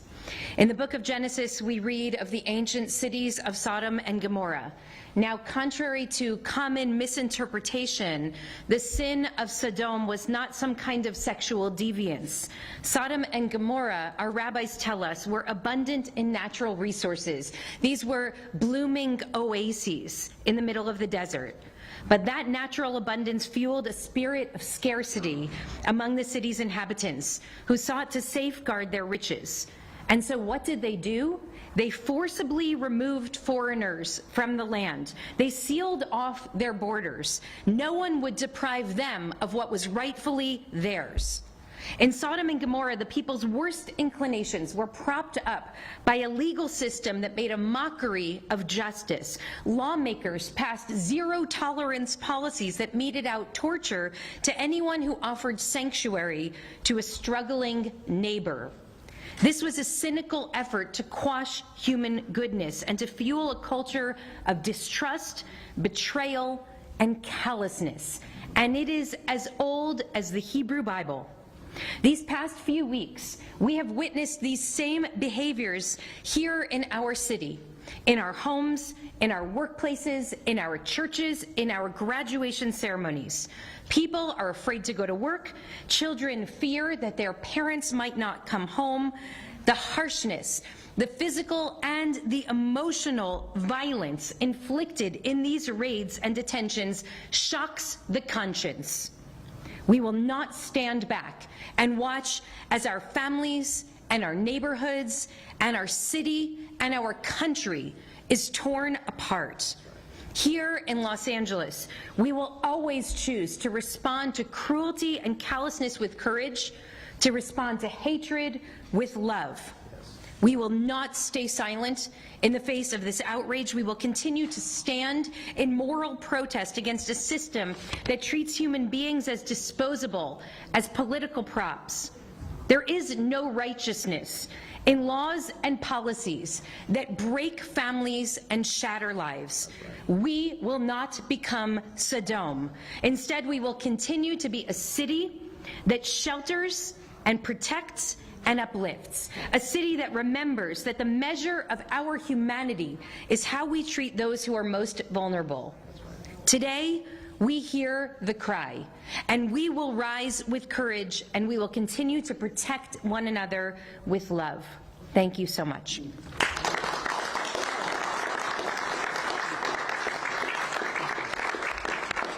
We can open up for questions now, and I'll ask Deputy Mayor to lead that. We'll start right here, and then we'll go to Dave.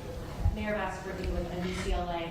My question is two-part. First, can you explicitly say how the city is responding to this lawsuit, and in turn, how the city is going to be able to afford to respond to it? Last week, the city council did announce that we're in a fiscal emergency. That's right. That's right. The Trump administration threatened to pull a lot of money from the Palisades fire. So, how does the cost of this weigh with the policy? Is there any chance that this policy could be revoked if it means that we don't get any more funding? Let me just say that, first of all, you're raising a very, very important issue in terms of the fiscal impact, and the fiscal impact began on June 6th when the raid started, because in the week after that, we spent $30 million on LAPD overtime and security-related expenses. $30 million that was unnecessary. You're asking how we're responding to the lawsuit. You know we just received a lawsuit yesterday. So attorneys are reviewing it, but it's still the same point. It's going to cost a lot of resources to defend the city in the lawsuit, but I also mentioned that it's not just the lawsuit. It's also the inquiries from the Government Oversight and Reform Committee in the House, the Secretary of Transportation, and what they are essentially doing is trying to lay a foundation. There was some complicity with the city government and the protests that took place, especially in terms of the vandalism, which is ridiculous. A follow-up question from that. Should the federal government, should the Trump administration withdraw Los Angeles federal funding? Of course not. What the federal government should do is stay in Washington and remove the troops and do not have ICE raids in our city. That's what the federal government should do. Next. Next question to Dave and then to Macy. So, hi.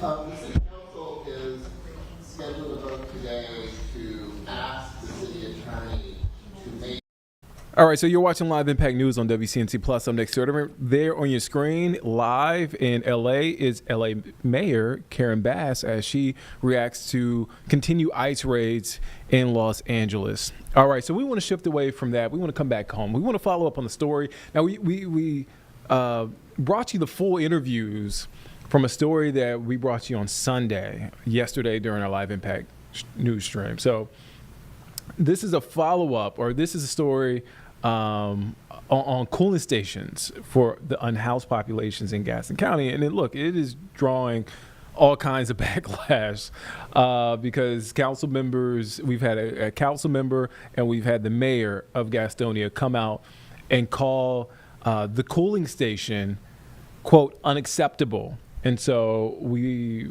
ran the story on Sunday. We came back here yesterday on Live Impact News, played the full interviews. We heard from council member Little John. We also heard from Mayor Franks there in Gastonia about their disdain for this cooling station. So we want to play a little bit of this sound that we ran and from our story. Let's take a listen in. And you actually get to see this cooling station as well. It's planning. Whoever the planner is need to be fired. Well, and it's just like that, Cheryl. They've had 6 numerous months since the winter Let me tell you, they have had 6 months. We didn't have a warming shelter in Gastonia. Thank God for First United Methodist Church. They stepped up and provided, I'm telling you, a warming station. So we knew, now I'm gonna be real sarcastic, we knew in the winter that summer was coming. Okay, so proper planning should be in place. Okay, I'm Councilwoman Little John. We are here in Gastonia, North Carolina, and I know that you all have seen a lot of my posts on Facebook, and I'm letting everybody know that the decision that was made, that this was acceptable, let me tell you this, it's disgusting, it's disrespectful, and yes, we care about the least of these. We care about the homeless. We own this building behind us. And so I'm not going to hide behind, yes, the mayor's here. The mayor's been 100% on board. Everybody else, and I can't speak for everybody else on the council, but I'm telling you this. If the decision was made by an assistant city manager and the city manager that this was acceptable, guess what? It is not. Taxpayers' hard money paid for this building behind us that used to house the homeless. We own it now. This gentleman, when I walked up, told me, excuse me, don't hurt yourself. Now we own this adjacent property that has not been kept, but he told me common sense tells the homeless that if it's a fence up, they don't want to trespass. So guess what's behind the fence? It is porta-johns that were donated. So they're afraid to go behind the fence, so they have been relieving themselves right here in the woods. I'm calling for the citizens of Gastonia. On July the 15th, and I made it, and this ain't a threat, this is a promise. They think it's hot out here, it's gonna get hotter on the inside. All right, some strong words from Council Member Little John over there in Gastonia. We want to bring in Miles Harris, who is here. You're following up on this story. Some strong words from Councilmember Little John. We also heard from the mayor there in Gastonia calling this unacceptable. What's the update? Because we see this cooling station and there's been some backlash. We talked about it this morning. Yeah. I mean, it was kind of crazy to look at. And so I went out there today because the announcement, at least the latest update prior to this morning, was that they were going to open that building up, and at least a portion of the former Salvation Army building was going to be open and available for people, specifically the unhoused, the unsheltered population, to kind of go in and use that as a portion of the cooling station. And so that is exactly what I went out there and saw today. I saw obviously a couple volunteers, a couple people in the community, specifically Help Carolina, that was actually there making sure that people knew how to go inside and navigate. There was water inside, there was food inside. And that's not just from like Gastonia, the city of Gastonia. That is literally volunteers, people in the community coming together to make sure that these people have a place to go and that they're staying cool, because I mean, it's hot. It's hot outside.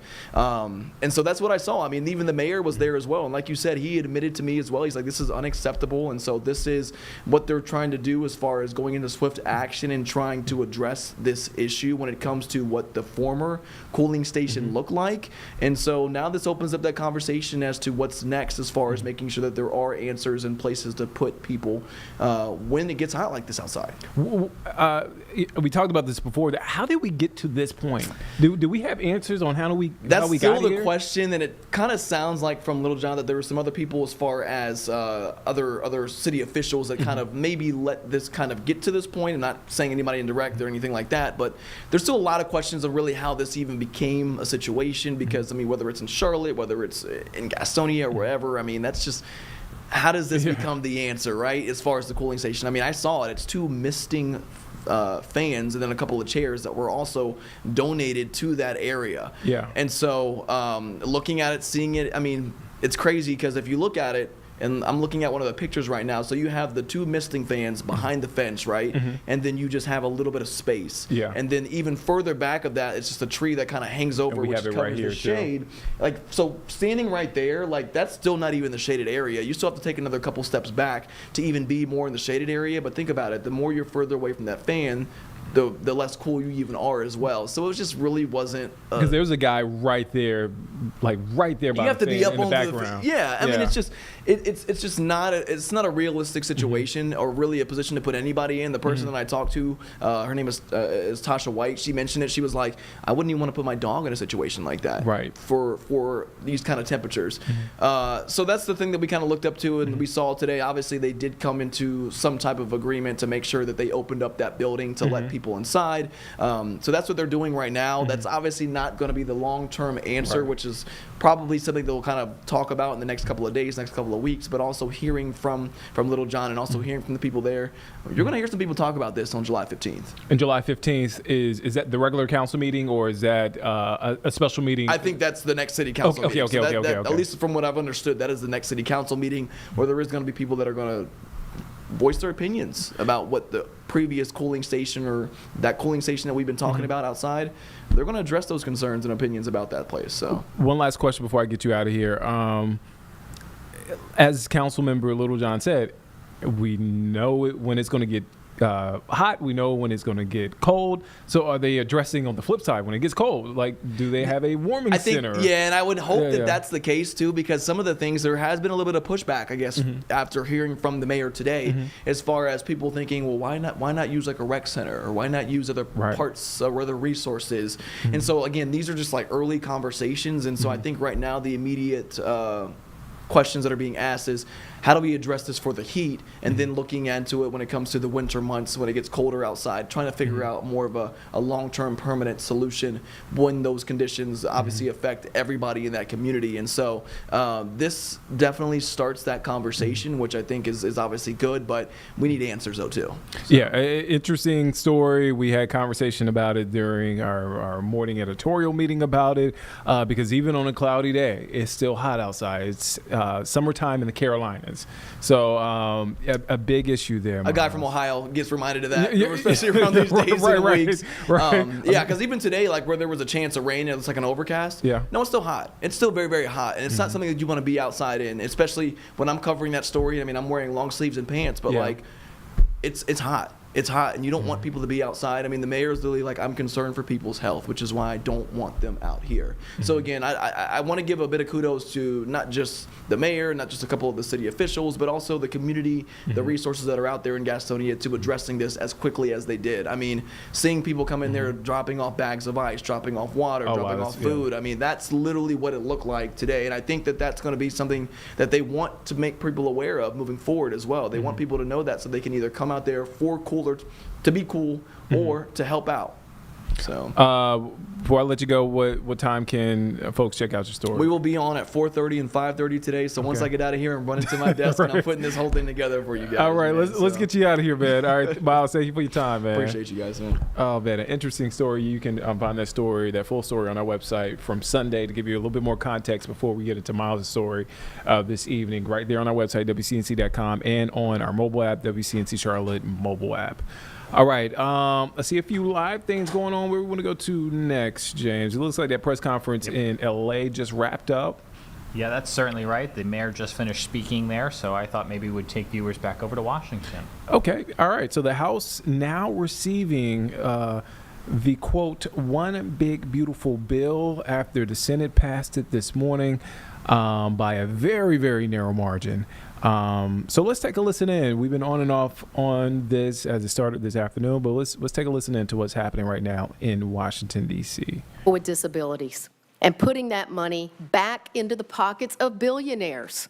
Taking food away from the people who need it forces seniors to choose between having a meal and paying for medicine. And let me just say this, because we were in committee for over 20 hours, and over I heard my Republican colleagues talking about that this activity would not cut access to veterans' nutrition benefits. This is exactly what the Senate version does, and many of you don't even know what this version says. We had 1 hour to come into this room.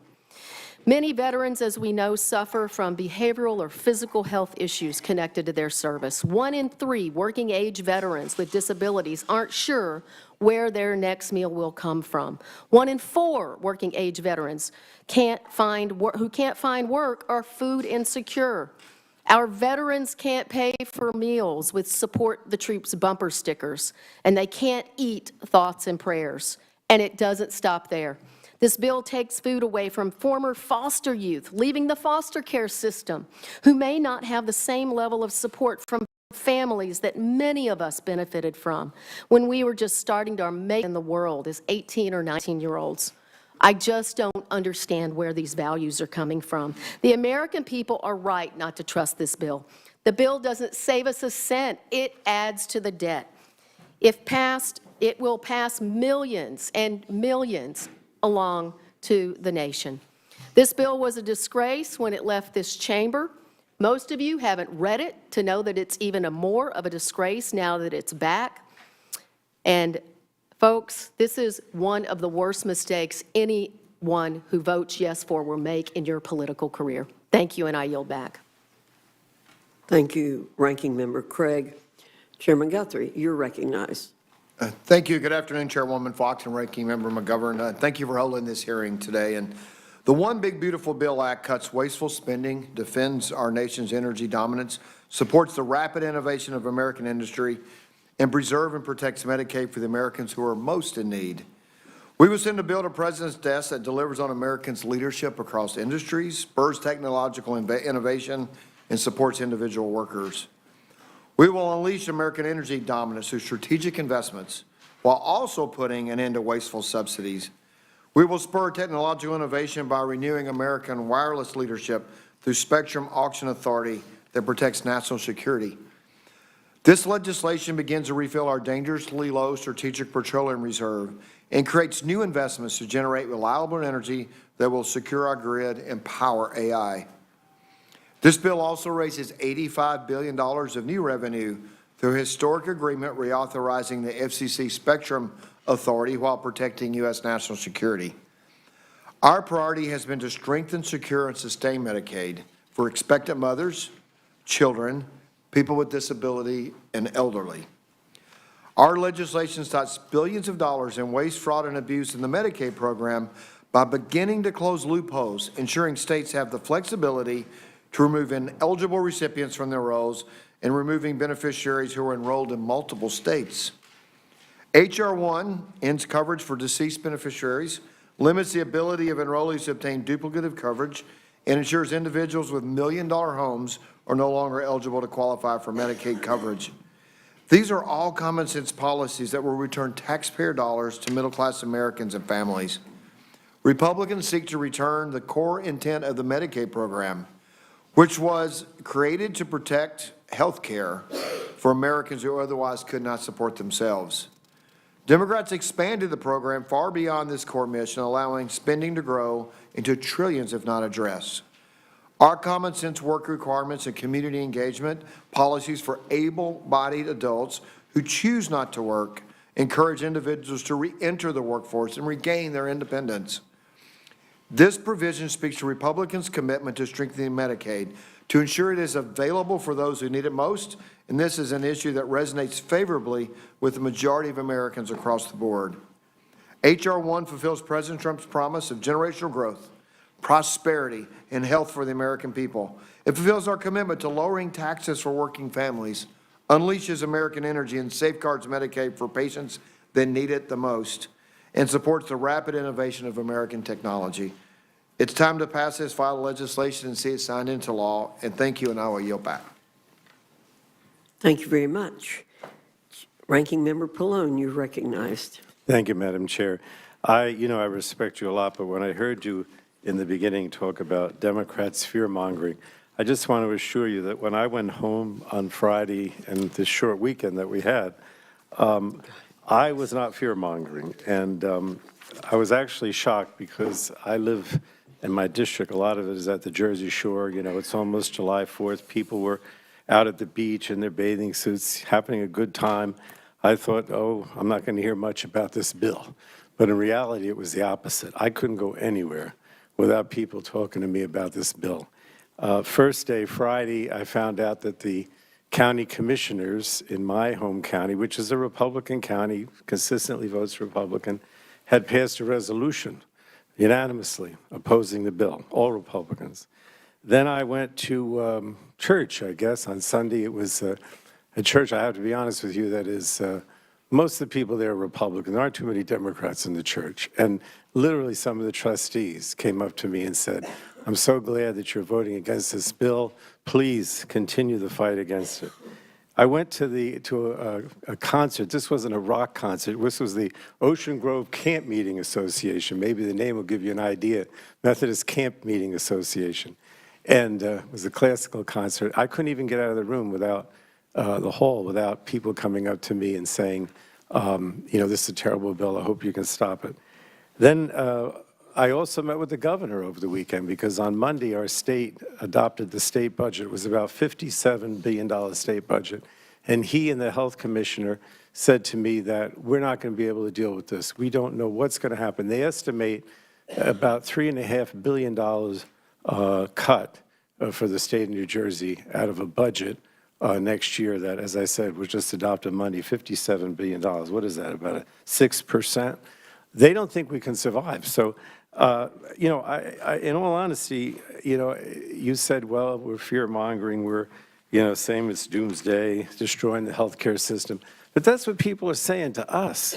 That's not what we're saying to them. That's what they're saying to us because they realize that hospitals will close. They'll realize the shortfall in funding for nursing homes. They realize that the deficit spending not only is going to lead to sequestration of Medicare by 4% across the board, but that it's going to hurt the economy, and the economy could actually go into recession because of the level of deficit. So I just want to assure you, this is what Democrats are hearing from our constituents. It's not what we're necessarily saying, it's what they're saying to us.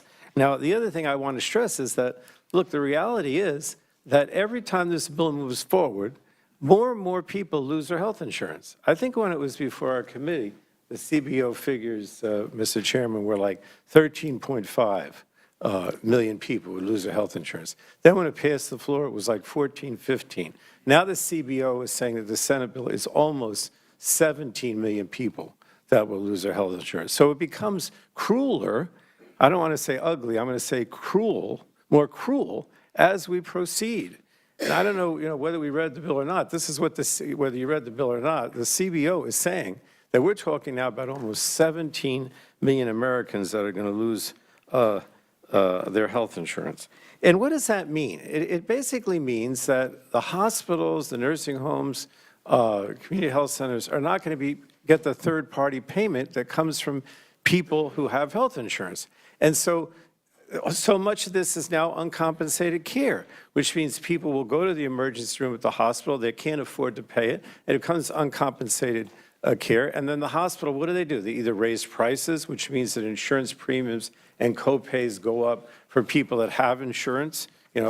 We still know the majority of Americans get health insurance for their job. So those policies are going to be more expensive. The co-pays are going to be more expensive. And all these people that don't have insurance are going to go to the emergency room and they don't get care. They don't see a doctor on a regular basis. They get sicker. And the consequences of the healthcare system really are devastating. Now, the other thing I wanted to say, too, is that one of the things that got significantly worse in the Senate bill is the provider tax. In other words, in the House bill, it was bad enough that the level of direct payments that states could make to failing hospitals or nursing homes was cut. But now it's made even worse in the Senate bill. The provider tax limitations in the House bill made it so that if you whatever your provider tax revenue was, it couldn't grow, right, or it couldn't change. But what they did in the Senate is to basically cut back on it. So over the next few years, the amount of money that states can raise through provider tax actually decreases. It's not the status quo, it decreases. And that means because of what happens with that provider tax and it going back to the hospitals and nursing homes, that they're going to have even less money to deal with and more likely to close, more likely to have cutbacks in services. So, look, in my opinion, this is an extreme bill, and it's not about waste, fraud, and abuse. It's not about whether you work or not. Instead, the Republicans are taking away health care from some of the poorest Americans so they can give these big tax breaks to the billionaires, to the large corporations, and they're putting all kinds of paperwork, burdensome paperwork, time-consuming roadblocks in the way people who are trying to get by, people who are working, or people who can't work because they're disabled. And now all these barriers are being put in the way of their being able to get Medicaid or the ACA. If you're not eligible for Medicaid because of these roadblocks, then you're also not eligible for the ACA because of these same roadblocks. Now, let me just talk a little bit beyond health care. We're mostly talking about health care and SNAP today, but our committee, as you know, deals with a lot of other things. So I think I need to also stress before I conclude that this bill is going to raise energy costs. It's going to prioritize corporate polluters over people. It's going to undermine our efforts to fight the climate crisis, which people care about as well. When we passed the Inflation Reduction Act 3 years ago, Congress took a massive step forward towards lowering energy bills for American families. However, that progress is reversed in this bill by rescinding a lot of those programs that were lowering energy costs and helping to build clean energy manufacturing here in the United States. It's a disaster for the environment. I know I'm using these tough words, Madam Chair, but I have to. It's a disaster for the environment because it guts critical environmental protections and programs that were in the IRA. It rescinds the unobligated funds for virtually every Environmental Protection Agency program that was put into the Inflation Reduction Act. It repeals the Greenhouse Gas Reduction Fund. It also undermines the landmark methane reduction bill and the fee that holds polluters accountable and just gives another leg up to the fossil fuel industry while eliminating clean energy initiatives. I believe in all of the above. I believe we need fossil fuels, we need nuclear, we need clean energy. What you're doing in this bill is eliminating the clean energy portion and saying that the rest is okay. But that's not the way it works. We need to move forward with clean energy as well. And then the last thing I think, because my chairman mentioned it, about spectrum. He was very proud of, I think, from what you said about the spectrum. But the bottom line is you're taking $80 million from a spectrum auction, which traditionally we have used to help, expand options for the public. Like we funded grants with spectrum for Next Generation 9/11, or to make high-speed internet more affordable for American families. That's what spectrum auction should be used for. It shouldn't be used to give tax cuts for billionaires and large corporations. So I know I've heard you guys say this is the big, beautiful bill. I've heard our guys say this is the big, ugly bill. I think it's a big, cruel bill because American families are really going to suffer, and they shouldn't have to suffer in the ways that I described today. We should be trying to help them with affordability, with making their lives better. This bill is going to be the opposite. So it's really the big, cruel bill, in my opinion, Madam Chair, and I yield back. Thank you, Mr. Pallone. Chairman Smith, you're recognized. Thank you, Chair Fox and Ranking Member McGovern, for this opportunity to testify on how the one big, beautiful bill is delivering on historic tax relief for blue-collar workers, middle-class families, farmers, and small businesses. We're at the point now that both the House and the Senate have had their voices heard. And while some of the bill has changed, its promises have not. We are delivering an American economy that prioritizes the working class and the families that make up the heart of this great nation. We embrace policies that were cheered by the small businesses, the farmers, the moms and dads that appeared before the Ways and Means Committee, in field hearings, and in tax team meetings throughout the country over the course of more than 2 years. In fact, we visited more than 30 different states to hear to those small business owners, those working moms, those farmers. This disproves the Democrats' claim that this bill is rushed and was created behind closed doors. The American people. You're watching Live Impact News on WCNC Plus. I'm Nick Sturdivant. We are at the bottom of the hour, 2:30. Thank you for staying with us here on Live Impact News on WCNC Plus. Right now, you're taking a live look at D.C. as the House Rules Committee begins reviewing the so-called Big Beautiful Bill. It's basically President Donald Trump's domestic policy package that passed the Senate this morning. On your far right is a live look at the radar. We are weather alert today, and we are within that window of being weather alert. So we want to shift it now for a full look of our forecast to meteorologist Majestic Storm. Let's take a listen in.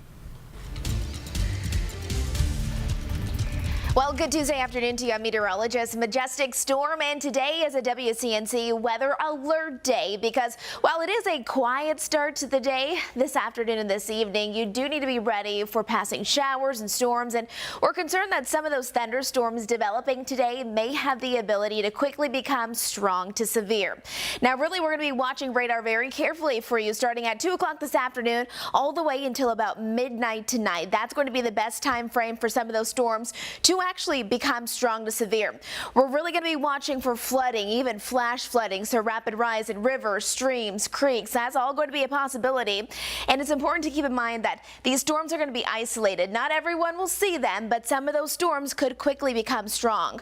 Strong damaging winds and lightning strikes will all be a concern as well. Now, here's over the next 12 hours. You can see our temperatures today.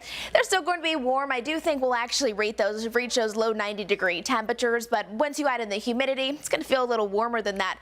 And remember that heat and humidity is actually fuel for those storms to develop later on in the day.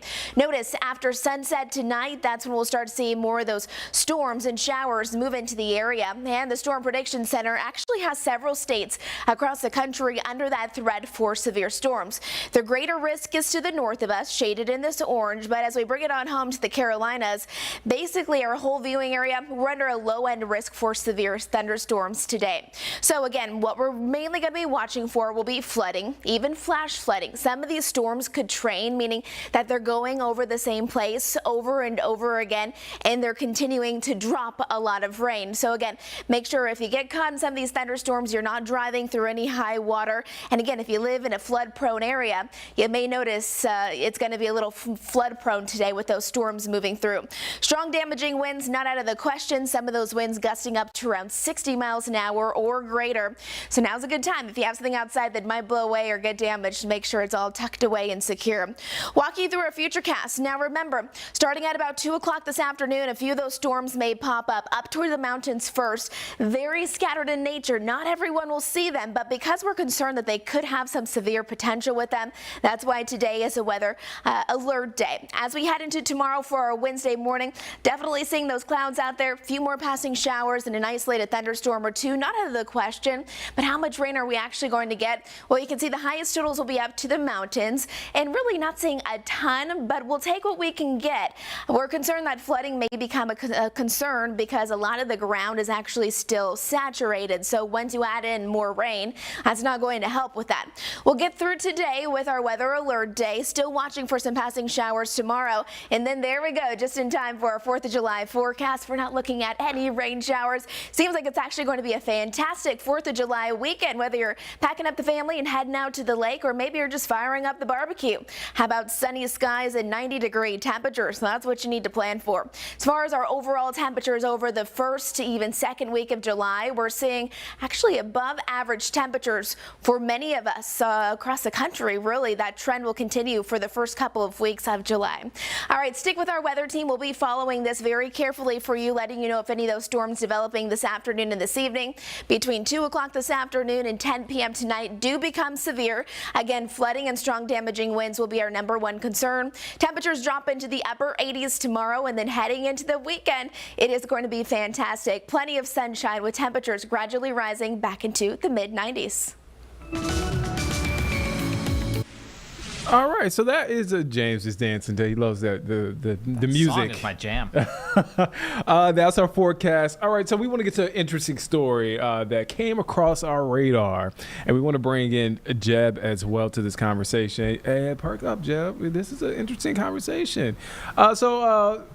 Michael Jordan's former Highland Park mansion, which is in the Chicago area, it's once again available for rent. This is a look at it, but this time in a new way. The sprawling home formerly owned by the Chicago Bulls legend is now accepting bookings for a short-term luxury stay, according to Airbnb, beginning, well, I guess it started yesterday, but I'm reading an article in NBC5 Chicago. Beginning Monday, the 7.39-acre estate known as Champions Point, owned by John Cooper, became available on the rental website. Take a look at that, man. Wow. All right, so it only costs $112,000 for a week. For a week? I mean, if that's not a bargain. Well, if you want to stay for a month, James, that bill is $230,000. Oh, you a deal. Yeah, give you a break. And I give you this. If you decide to have a group of 12 people, including yourself, and you want to stay for 21 nights, that's $330,000. I split it up for you guys so you don't have to do the math. That is $27,500 per person. That's chump change. That's easy. Let's book it now. Let's go. If you had it, would you do it? Yes. Okay. Oh, you hesitated a little bit on that one. No, I hesitated because it was even a question. It offers, obviously that's more than enough space for 12 people, but I don't know. Which 12 people are we bringing? I don't know. Is it the 12 people that can pay? Like you, me, Jane, Carlene. Okay, so Live Impact News retreat. I don't think we have 12 people on our Live Impact News team, so we come short. We're building out the team, so we're getting close. But so for me, I was just in Chicago for my birthday back in March. I guess, Jeb, how far is? Do you know how far Highland Park? It's just outside Park? the city. Okay. I didn't know. I know you got some people that I was in going the to say, Chicago area. I have a bunch of friends. It's it's just north of the city, but it's right on the water. Okay. It's a beautiful. It's a very I would say affluent community. Okay. It's beautiful. I mean, really, really nice out there. Big spaces kind of creep me out a little bit though. Because it's kind of like maybe I watch too many horror movies. Plenty of places to hide, Nick. Like because it's so big. I hear one little creak or a sound, and I'm like, what's that? What's that? And so I'm not a very scary person, but I watch a lot of scary movies. So big spaces like that, I don't know what's coming around the corner. But it is beautiful, and it does look like a throwback 90s. Late 80s estate. Yeah, really. I mean, it looks like it's frozen in time almost. Right. Well, I assume the snow is no longer there. I would hope not. Well, you never know. I mean, I don't know what. if you have that kind of money, you could probably control the weather around your 3+ acre home. You think it's artificial snow in this? Right. I mean, they do it at the resorts. Why not?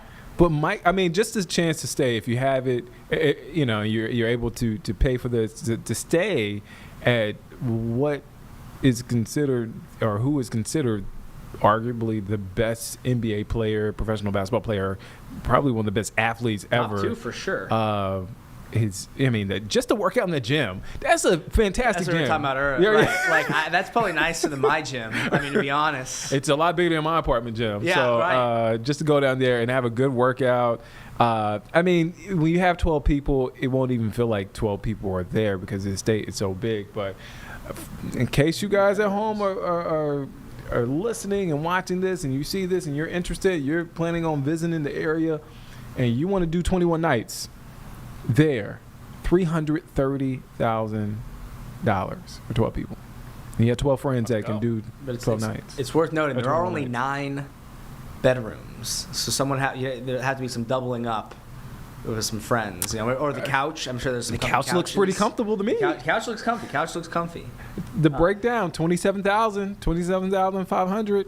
The deck chairs look comfortable. I don't think there's a really comfortable place. Right. Man, that is, again, that's a story that came across our radar. Very interesting. Shout out to MJ. I mean, it's the North Carolina connection. Yeah, he was living well in the 90s and 2000s when he had that estate. I could win 6 NBA championships if I were going home to that house. If I knew that when I was going home, I was going to bed there and waking up in that gym and playing on that court. I think I'd win. Probably, all right, I got to be realistic. Probably 3. I could probably half. It's not bad. MJ's titles. I think if that's what I was going home to, I could probably myself at my current height. 3 in a row, though?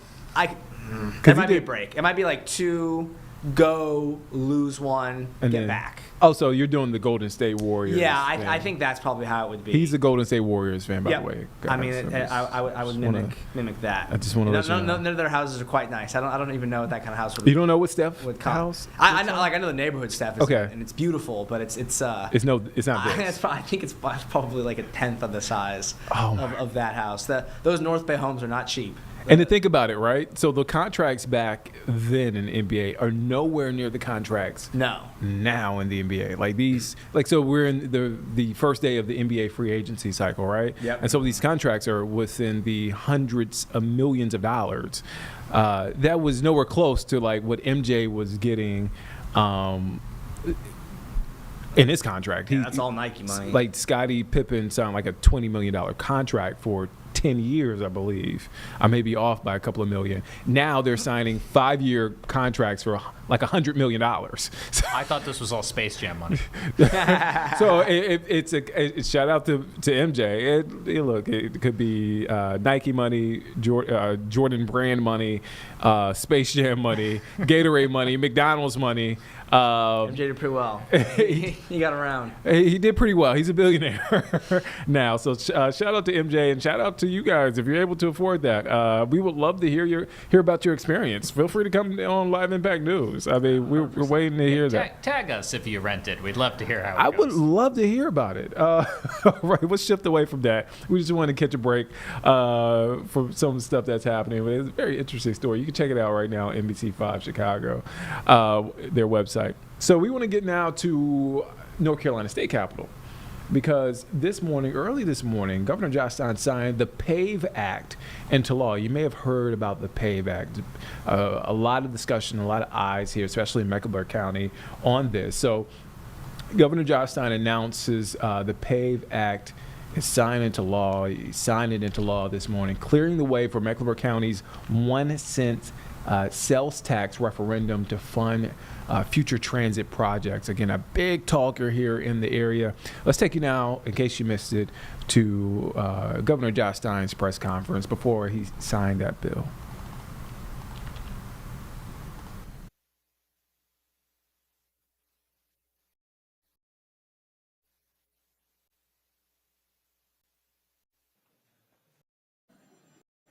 Today, I am proud to sign into law 6 pieces of legislation. Senate Bill 124, Senate Bill 321, House Bill 67, House Bill 412, House Bill 959, House Bill 948. Now I'll do a test. Who knows which one was 412? If you're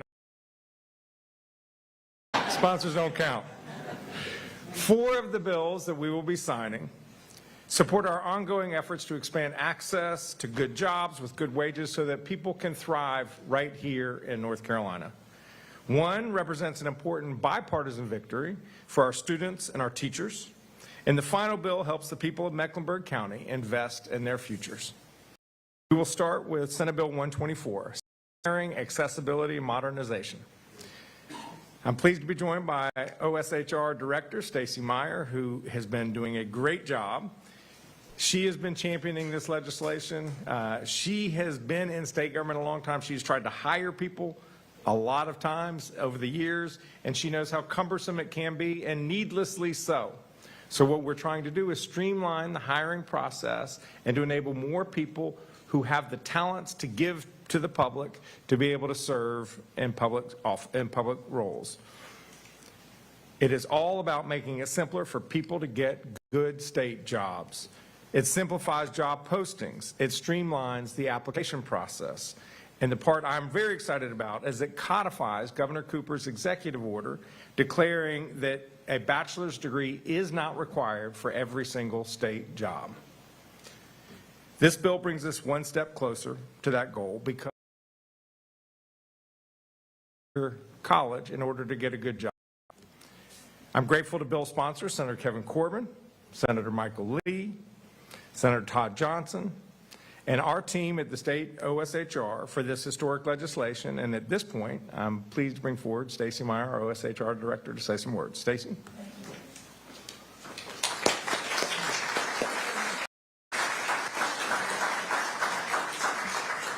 Good morning. It is great to be here. Thank you, Governor Stein, Senator Corbin, and Representative Bell for your bipartisan leadership as we work to transform the state human resources system. Thank you to Scenic, and thank you to my team at OSHR. I'm very grateful. I've been in state government for a long time, and these many years later, I'm still proud to be a public servant. I want others to experience the same honor and privilege that I have serving North Carolina.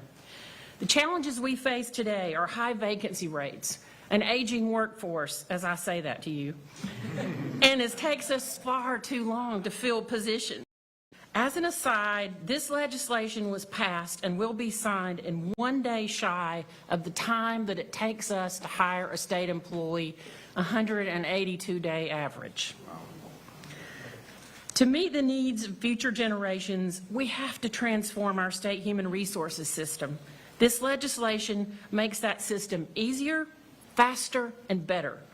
Senate Bill 124 decreases barriers. It reduces the number of jobs that require a college degree. It allows resumes or online profiles to be used in all state job applications.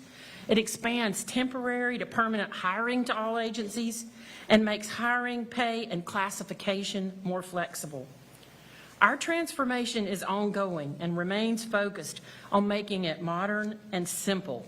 Also, we have to appeal to the next generation so we can attract and retain a highly qualified and skilled workforce. Our state employees work hard each day to support Carolina, offering services that are indispensable to our collective well-being. This legislation is a critical step in elevating public service, meeting the needs of tomorrow's workforce. We've made our HR system better in the first 6 months of this administration, and this is just the beginning. We must promote public service and nurture the next generation, welcoming the brightest and the best to join our state. I want everyone to know that we are hiring and that we want public-spirited people to join our amazing team and make a difference. I'm proud to be a public servant. I'm proud to be a North Carolinian, and I'm proud to support our governor's mission of creating meaningful opportunity for every North Carolinian to succeed. Thank you.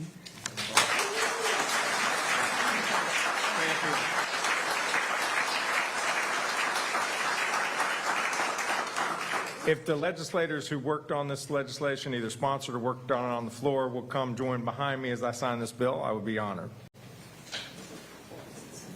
Stacey, you too, please. Artists, you want to join us?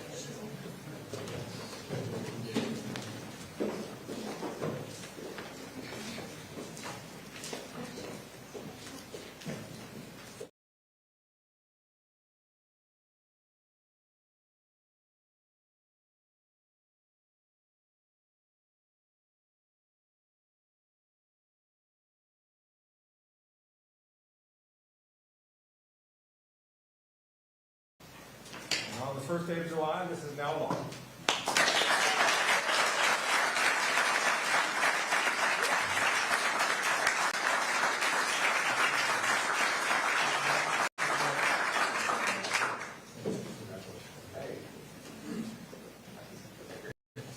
next bill.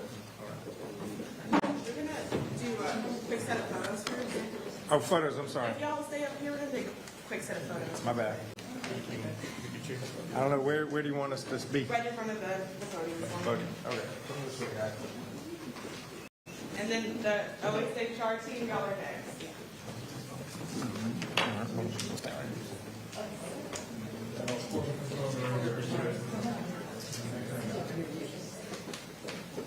Alright, everybody look at me. One, two, three. 1, 2, 3. Thank you. All right, OSA char team, y'all hop on in there.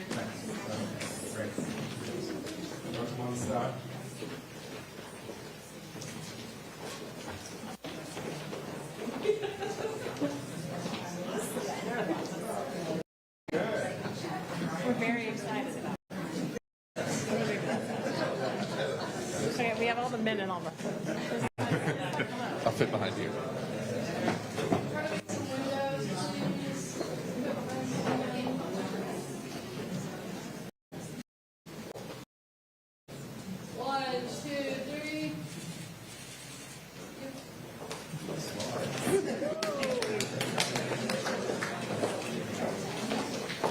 All right, next bill up is gonna be SB 321. The most disturbing thing that I just learned from Stacy is that the legislature passed a law quicker than it takes to hire somebody in state government. That tells me there is something broken that needs fixing. So Stacy, thank you for your good work.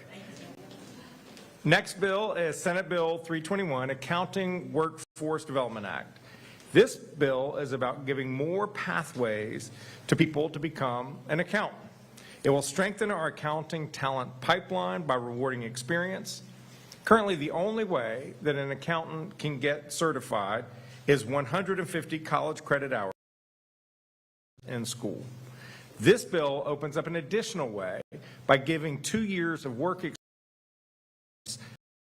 credit to get as you still have to pass the same exam. You still have to be good at your job. And I'm grateful to sponsors Senator Danny Britt, Senator Brad Overcash, and Senator Michael Lazzara for their work on this legislation. At this point, I will invite forward Kelly Puryear to talk a little bit more about the legislation. Good morning. Good morning, Governor Stein. Good morning, members of the General Assembly, and my fellow CPAs and other distinguished guests. It's an honor to be here today to represent more than 12,000 members of the North Carolina, the North Carolina Association of CPAs. We're going to celebrate the signing of Senate Bill 321, the Accounting Workforce Development Act. This new law represents thoughtful, forward-looking reform that addresses one of the most pressing challenges facing our profession. The CPA pipeline. We're having problems finding people like everyone else. So for more than 2 decades, candidates for CPA licensure, as the governor mentioned, had to complete 150 hours of education, almost an extra year of education. So, plus they had to pass the CPA quiz, and they had to spend a year working at CPA. For many students, the cost of extra time was just too much, and so they didn't become CPAs. And this legislation will help change that. Senate Bill 321 creates an additional modernized pathways for future CPAs. Under this path, candidates are only required to have a bachelor's degree, pass the CPA exam, and have 2 years of experience under the supervision of the CPA. This reform maintains the professional high standards while making the path more accessible, affordable, and practical. It opens doors for capable, motivated students and strengthens the pipeline of talent needed to serve our businesses, our communities, and our economy. I want to thank the bill's sponsors, Senators Danny Britt, Brad Overcash, and Michael Lazzara for their leadership. I also want to thank the General Assembly for passing its bipartisan support of this bill, and finally, Governor Stein for signing this important legislation. NCACPA is proud to have worked alongside our nation's leaders to create a solution that benefits the accounting profession, the public, and the future of North Carolina. Thank you very much.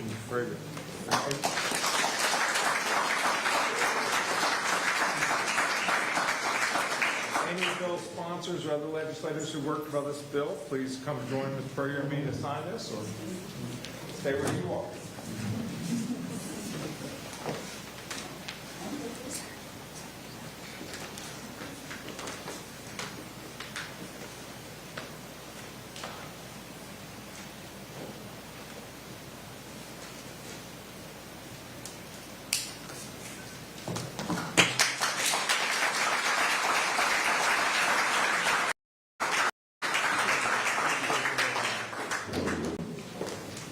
We're gonna do some quick photos. Okay. Sorry about that. We're gonna do photos in between each one.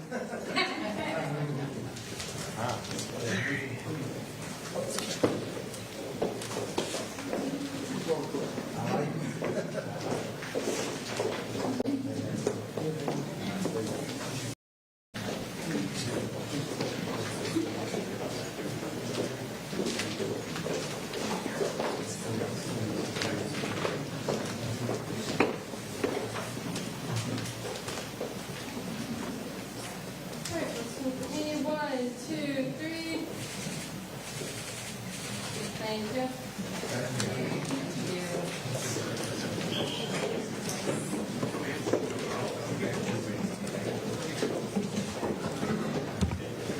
Okay.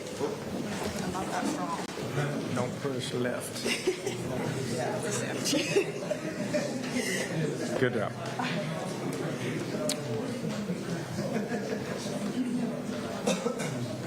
Yeah, thank you. Anyone can feel free to leave between signings if that's to their convenience. We can see the accountants don't care about child care.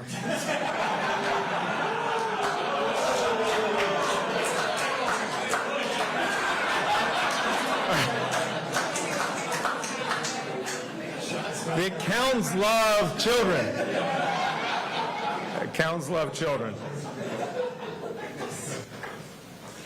No, thank you all for coming. Thanks for advocating for the profession and for the people who need accountants of North Carolina. So thank you. I will now sign House Bill 412, the Child Care Regulatory Reforms Bill. North Carolina's children and parents need accessible, affordable, and high-quality child care.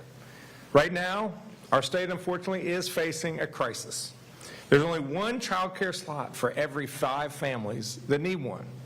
The average cost of infant care in North Carolina is $12,000. That's more than it costs to go to UNC Chapel Hill. Despite the price tag for parents, child care providers cannot always afford to pay good wages and provide benefits to their employees. So about 40% of early childhood education professionals are on some form of public assistance. We can and must do better than this. Later today, my task force on child care and early education will release its first report. The report includes recommendations on child care financing, workforce support solutions to help our state move forward in this crisis. And I see Senator Bergen is here, and he is a co-chair of that task force, and we thank you for your good work. House Bill 412 tackles some of these issues as well. It gives child care centers more flexibility to increase the number of infants and toddlers they care for, provided that the staff-to-child ratio remains the same. The change will create more slots for families. More slots are a good thing.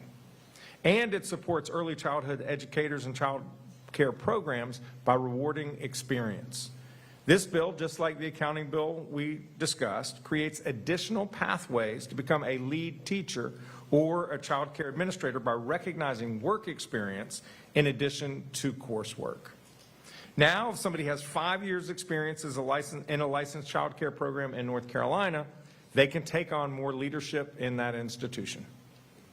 This will help our child care programs recruit and retain high-quality staff that they desperately need to care for our children. While there is much more work to be done to address the child care crisis, including more investment needed for early childhood education. I got a lot of educators and a lot of legislators in the room, so please hear me. We need more than what we've been getting. This bill does take important step forward to address barriers for child care programs, and I'm grateful to the legislators who championed this bill. Representatives Dean Arp, Donnie Lambeth, Aaron Pare, Heather Ryan, Senators Jim Bergen, Sophia Chitlick, and Jay Chowdhury, among many others. At this point, I'll bring forward Dan Rockaway with the Licensed Child Care Association to say a little more about the legislation. Dan. Thank you, Governor Stein. My name is Dan Rockaway. I'm president of the North Carolina Licensed Child Care Association. I'm also co-founder and owner of Sounds and Colors Child Care Centers. On behalf of the North Carolina Licensed Child Care Association, I'd like to thank Governor Stein for inviting us to this wonderful ceremony, but more importantly, for signing this bill. I furthermore would like to thank the bill sponsors in the North Carolina General Assembly, especially Senator Jim Bergen and Representative Dean Arp. Thank you very much. The common sense changes to child care regulations that were included in this bill will help high-quality, state-licensed child care and early education programs serve additional families in the communities, which is desperately needed. Recognizing a positive track record and 5 years of work experience in this field by awarding these dedicated early childhood educators state-sanctioned credentials will help child care programs open new classrooms and retain and reward valuable teachers who love working with our children. Creating the first ever experience-based early childhood credential will also eliminate a barrier to establishing new family child care homes, which are preferred by many families who need care for infants. These are families that work first, second, and third shifts. Additionally, giving high-quality child care centers the opportunity to maximize classroom space by providing them the flexibility to increase group sizes, as well as maintain important staff-to-child ratios, will help more families access the care they need and reduce long waiting lists across the state. Just as important as the changes that will take effect immediately as a result of this bill's signing are the commitments in the bill to bring experts together to keep working on the solutions to some of child care's greatest challenges. Challenges such as finding affordable insurance or accessing affordable property. Without affordable land, buildings, and insurance, there will not be any high-quality child care in our state. With this bill signing today, Governor Stein and the bill sponsors have promised licensed child care programs and the families who need us that they are committed to working together to overcome key challenges that drive up the cost of child care and the challenges that make it difficult for us to expand our services.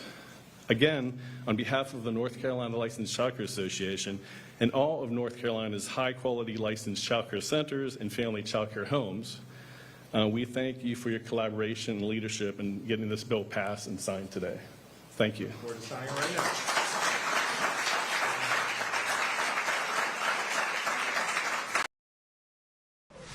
All right, so a big day, a couple of different bills. I think 6 bills in all, Jeb, that the governor signed today. And actually, I see Representative Cotham is actually pictured in the Carolina Journal, and her people just called me back. And I'm hoping we'll have her on Live Impact News potentially in this 3 to 4 o'clock hour, maybe even tonight from 7 to 9. Certainly appreciate the representatives that are able to join us. As I said, a busy day in Raleigh. So, by the way, I'm Colin Mayfield here on WCNC Plus for the next hour or so. We'll toss things over at 4 as we normally do to Jane Monreal and Nick Sturdivant. But, man, my wife got pulled over a little bit earlier and the cops are out. So just be aware, it is 4th of July this week. Thankfully, they were very lenient earlier today. Thank you, CMPD, for just giving us a citation. But again, don't speed, be aware. A lot of folks are already out for July 4th. It's the 1st of July today, by the way. So I'm going to bring in Becca Birdsall, our meteorologist, on our fantastic weather impact team. And Becca, a lot of folks are wondering with the 4th of July holiday ahead, what the weather's going to be like. Last year we had rain. It wasn't a perfect day, but it sounds like, fingers crossed, it could be a really nice day and a good weekend as well. Yeah, for sure. Now we got a couple of rounds of showers and storms that we have to get through between today and tomorrow, but after that, Our 4th of July holiday weekend looks absolutely fantastic. But first, we got to get through the rain and thunderstorms that we're already starting to see pop up over in Boone. I believe my live camera literally just froze, but this was from Resort Camps. You can see it's raining out there over towards Watauga County, wet streets and dark clouds. That main coverage of rain and thunderstorms has been in the high country for today, but that will change a little, get a little bit more active towards the Charlotte area, especially during the evening hours with flooding, gusty winds, and lightning, all the main concerns, although not going to be impacting everyone. We will see likely some widespread showers, but only a few of us will have a chance to see some severe storms. That time frame is now through about midnight. Now, the Storm Prediction Center has highlighted our entire area for the chance to see a thunderstorm that could contain some damaging wind gusts. That's upwards of 58 to about 60 miles per hour. Of course, when you combine the two, intense rainfall as well as strong winds, that's when we could also see the potential for some downed trees and down power lines. So you can see Doppler radar really starting to get a little bit more active, especially up towards the mountains. This is Ashe, Watauga, and Avery counties. Those darker reds indicating some heavy rainfall and definitely some lightning strikes with that over towards Boone as well.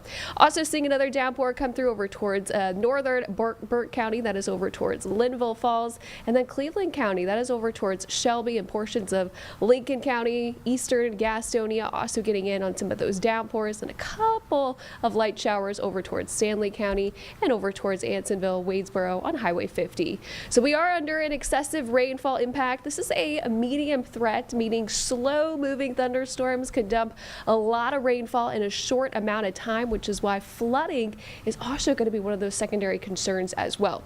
So timing this out for you becomes a little bit more widespread in coverage over the next several hours, especially here in the metro. We'll carry those rain chances all the way through the overnight hours. And in fact, Wednesday, as that cold front slides through, it's going to develop a couple of pop-up thunderstorms as well. So we won't be totally done likely until Wednesday evening and Wednesday night. You can see that last round coming for our most southern counties close to around 8 o'clock. After that, though, as we enter through Thursday, we are trending drier as we head towards the weekend. And of course, we've got a lot of July 4th events. The Charlotte Knights will be having their annual Sky Show on Thursday night. And I can tell you right now, looks mostly clear, definitely on the muggy side, but looking dry with temperatures close to 80 degrees. So should be good conditions for that. As this cold front continues to slide across the Carolinas, it's going to sink down to the south over towards the panhandle of Florida and does have a chance to develop into a coastal low pressure system, which the National Hurricane Center has tagged to have about a 30% chance of tropical cyclone development over the next 7 days. But regardless, it's going to be bringing lots of rainfall to some of those Gulf Coast states. And if it does develop into a tropical storm, that would be our third of the season. The next name on the list is Chantel. Outside now, we've got a mix of sun and clouds. We've got a high temperature right now in the lower 90s. So you know what? We hit 90. Our heat streak continues. So we were at number 12 from yesterday, but we are now at number 13. And temperatures will continue to linger to the upper 80s, lower 90s over the next couple of hours, with storms becoming a little bit more prominent during those evening and nighttime hours. So today, it's going to be a hot and humid one. We actually hit that consecutive high temperatures of 90 degrees or above 12. That was from yesterday. And because we are just now seeing those high temperatures enter into the lower 90s, we will add number 13 on that. But we are looking to break that heat streak as we get into tomorrow afternoon.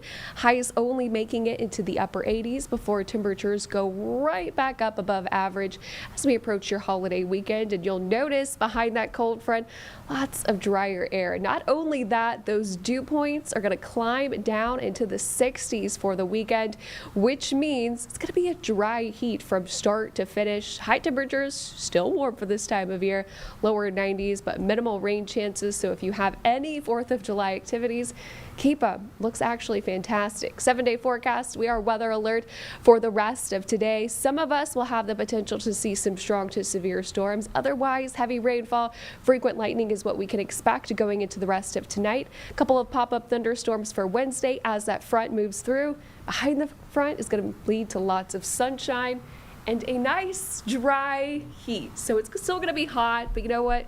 Not as bad as what it was last week. Right. Well, you were talking about the hurricane names. Chantel is the next one. Yes. We've had Andrea, Andrea? Barry? Barry, yeah. Okay, so we're next to Chantel. There's Dexter, Aaron, Ferdinand, Gabriel, Humberto, Imelda. These are some awesome names. And you guys go through this in your hurricane special. Yes. By the way, you can find those on our WCNC.com page or on our YouTube page as well. Like and subscribe. But some interesting things ahead potentially for us. And it's always cool to kind of look at some of the names ahead. We'll see how many we get through or not, right? For sure. You know, my name is actually on the list too. It is. I was going to ask, where is it? It's coming up, right? So that would be probably down the line. So I think it's between Pablo probably and Sebastian. November, maybe. Okay. If okay. it's an active season, maybe we'll get to the letter R. But Okay. sometimes we don't. Is Colin on the list? Do you know? You know, I don't believe. I don't think so either. I don't think Jeb is either. Sorry, Jeb. We can So- put a petition in. We have to petition it. But those names are actually based on the French, Spanish, and English languages out from Okay. the Caribbean and Okay. everyone that's impacted by the Atlantic That's great. hurricane season. It's great that it's kind of cultural in that sense. Yes. So, awesome. All right, Rebecca. Anything else that we didn't touch on that maybe you think is important to mention again? Just keep up to date with the forecast. Okay. Chief Meteorologist Brad Panovich Yeah. will be in, of course, for the evening shows and for the 6:30 stream. So Awesome. We'll have lots more information. Great. All right, Rebecca, we appreciate your time here on our WCNC Plus stream. Obviously, watch our meteorologists throughout the week. And don't forget 4, 5, and 6 tonight as well. Let's go to a press conference here in just a second. We've got the California Department of Education receiving notice just yesterday that the Trump administration will not be releasing billions of dollars in education funds allocated by Congress for the upcoming school year. And that includes, but not limited to, Title I, Title II, 3, and 4, and Title V. So these funds are awarded annually, usually on July 1st, which is why that notice came out yesterday. So we're going to go to this right now as the state superintendent is discussing this money that it seems like will not be coming to California. It's supposed to be. As the superintendent stated, we're concerned that once again it does feel like we're targeting the most vulnerable within our communities. You mentioned English learners, our migrant students, adult education, after-school programs. All of those who need more are the ones that are being targeted. But also as the superintendent stated, there is not one district in our state that you look around, one community, that there is not some need for these programs across the state, right? This does really impact everybody. And so this is why it's very powerful to have us all here together pushing on that note. And I think it's also worth noting that, going back to this planning purpose, that if you are a school leader, if you're a parent, and we know it's fair game for there to be legislative conversations, for Congress to debate some of the cuts that we're very much against, right? And we've been having this conversation about the future of some of the funding levels. And that's part of our system. Now, the most problematic part of this is these are decisions that were already made. These are funds that have already been determined to go to schools. So if you're a leader, if you're a superintendent, if you're a principal, if you're a teacher, if you're any part of the system, how are you supposed to have any certainty that you're going to have the resource there to serve your students? So I would say not only does it have an impact on the education quality of our students, it makes us question our democracy as well, in terms of what faith can we have on our leaders and those decisions that are made. So again, in closing, I just ask all of our organizations to, we're going to be united and push as much as we can and look at all at us and hopefully do what's best for our students here moving forward. Thank you, Dr. Cesaret. And as you point out, many districts have already made hiring decisions based on these funds. Again, another example of the incredible disruption that we are experiencing. Next, I'd like to welcome the president of the California Teachers Association, who will be joining us by Zoom, David Goldberg, to provide a few remarks. President Goldberg. Thank you. Thank you. I'm honored to stand alongside you all today. And just want to repeat what has been said and just continue to stress and really make clear who these students are who are going to be impacted by this political decision to weaponize funding. These support our migrant families, our English language learners with after-school programs, teacher training, and other critical support for our most underserved students. And by the way, as has been said already, these are students in red and blue counties, in rural and urban areas in every corner of California. 1 in 3 students in California's K-12 school system speak another language besides English at home.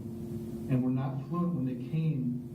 English was not their first language when they started school. That's over 1 million students who are currently English language learners. As educators, our members know the critical role these programs and these dollars really play in the success of these students. And if they are withheld from our classroom, it is going to be disastrous. I spent my entire career as a bilingual educator in Los Angeles. And students are just, with the resources they already have, are just really struggling to keep up with these attacks that are going on. And to withhold services and funding is just, it's disastrous.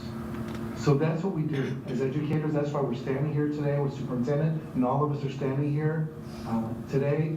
We're letting the Trump administration know that this is just another example of the callous and destructive plan that this administration is executing to push people to the margins around some political vendetta he has.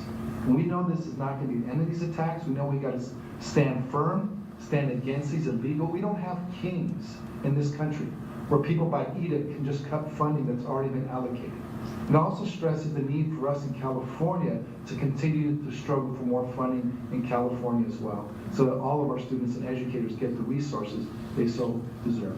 Thank you for allowing me to join you all today and be in solidarity with you all and our students and our families in this big struggle that we got coming up. Thank you, President Goldberg. Next, you're going to hear from another former classroom teacher, a middle school teacher, who also served previously in the California State Assembly and is the chair of the Assembly Education Committee. He is now the Chief of Government Relations at the California School Boards Association. Please welcome Patrick O'Donnell. Thank you, and thank you, Mr. Superintendent, the school board members of California. Thank you for this invitation here today and your call to arms to protect education funding in the state of California. The federal government made a commitment. They should live up to that commitment. This is about student success for all students, not just a certain segment of students, but all students across the state of California. So today, on behalf of 5,500 school board members, the California School We got another breaking news update coming from Philadelphia. The mayor, Cheryl Parker, and city officials providing an update on the city of Philadelphia's response and operations in light of District Council 33 work stoppage. So big news in the Philadelphia area. City leaders are going to go into detail right now on their delivery of essential services and public safety to residents and businesses in that district. So we'll go to this now. A fair and fiscally responsible contract with our municipal workers who are members of District Council 33. We are ready, willing, and able to resume negotiations with the union. In the meantime, we are laser focused on providing essential city services that our residents both need and deserve. We will continue to ensure that public health and safety is our #1 priority, and this includes, but is not limited to, police and fire services, sanitation, water, recreation, and streets. All of these essential services and others will continue to be provided by the City of Philadelphia to all of our residents and neighborhoods. For the record, you can receive updates on service availability through the city's free text alerts at Ready Philadelphia, and get updates to your phone by texting 888-777. And in case of emergencies, especially for our seniors, please call 911. Or for any additional city services, you can still call 311. Before I talk about the state of our service delivery to our residents on day 1 of this work stoppage, I have several things that I'd like to address. First, it's extremely important to me that the tax-paying residents of the city of Philadelphia know the facts associated with the quality of the offer from the city to District Council 33 that their leadership opted to turn down last night when they walked away from the negotiating table.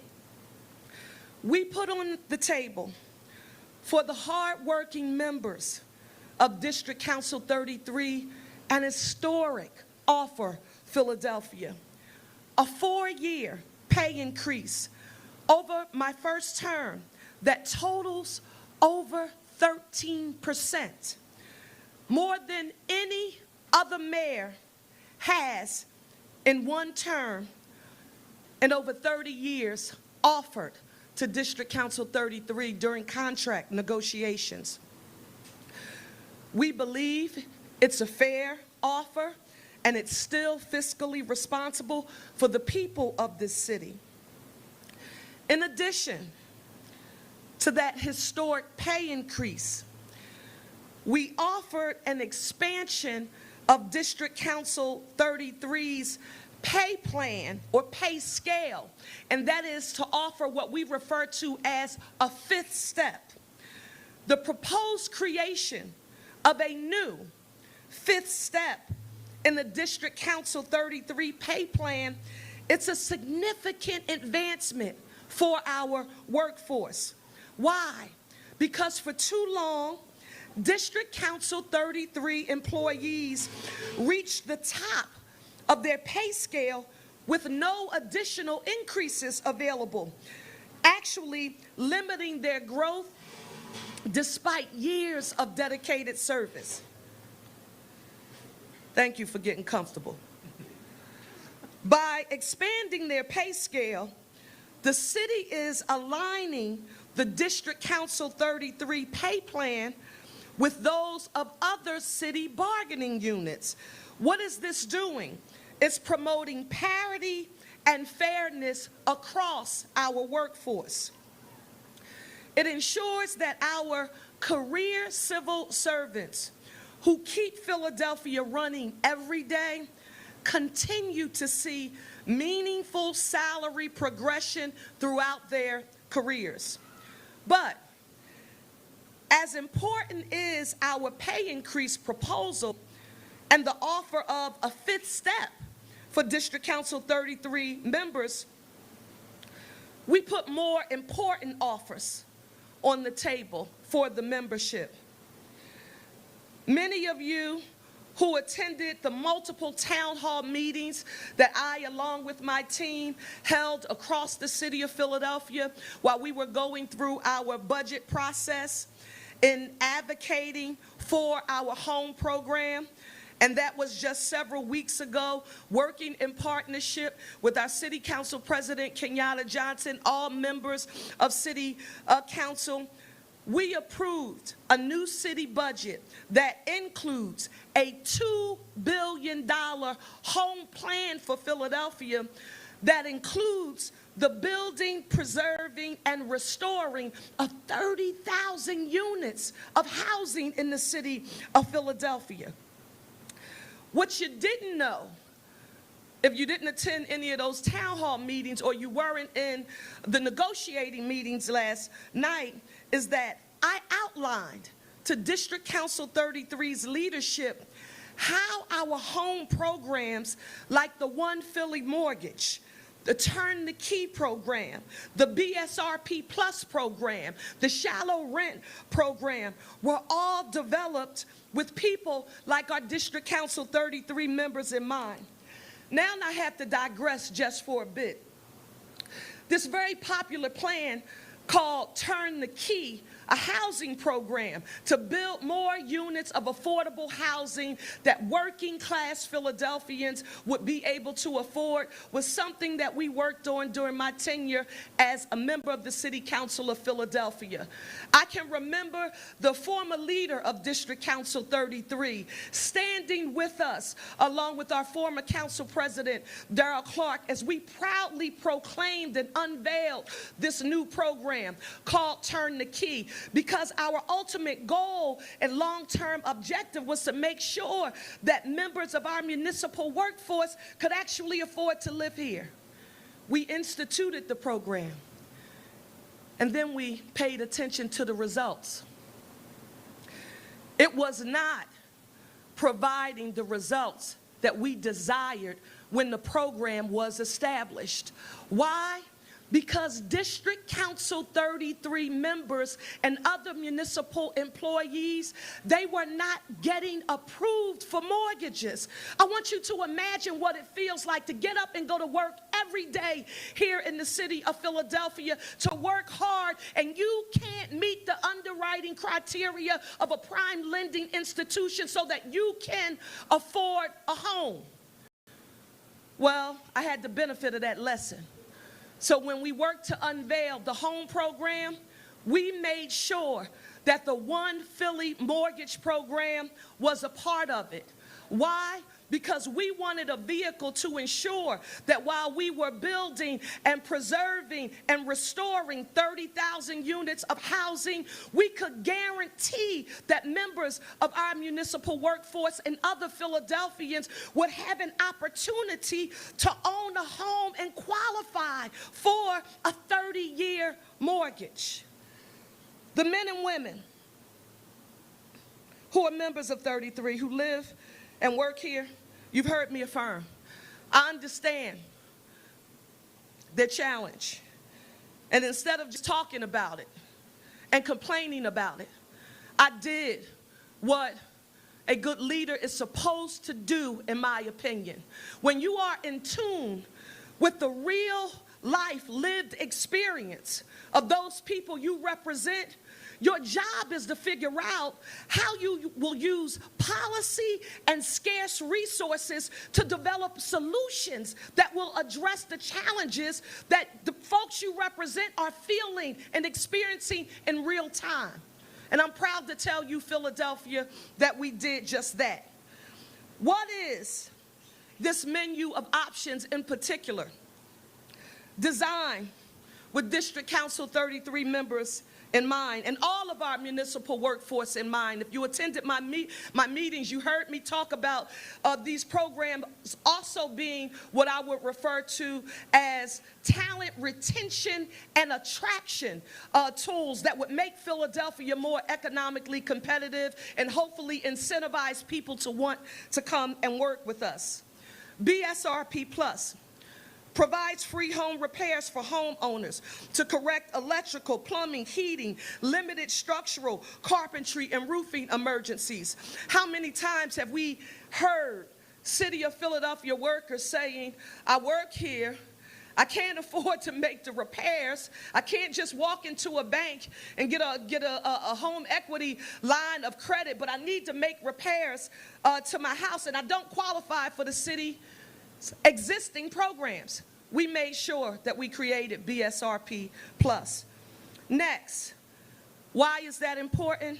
Because we increased the eligibility requirements so that you can earn up to 100% of the area median income in our home initiatives to qualify for this program.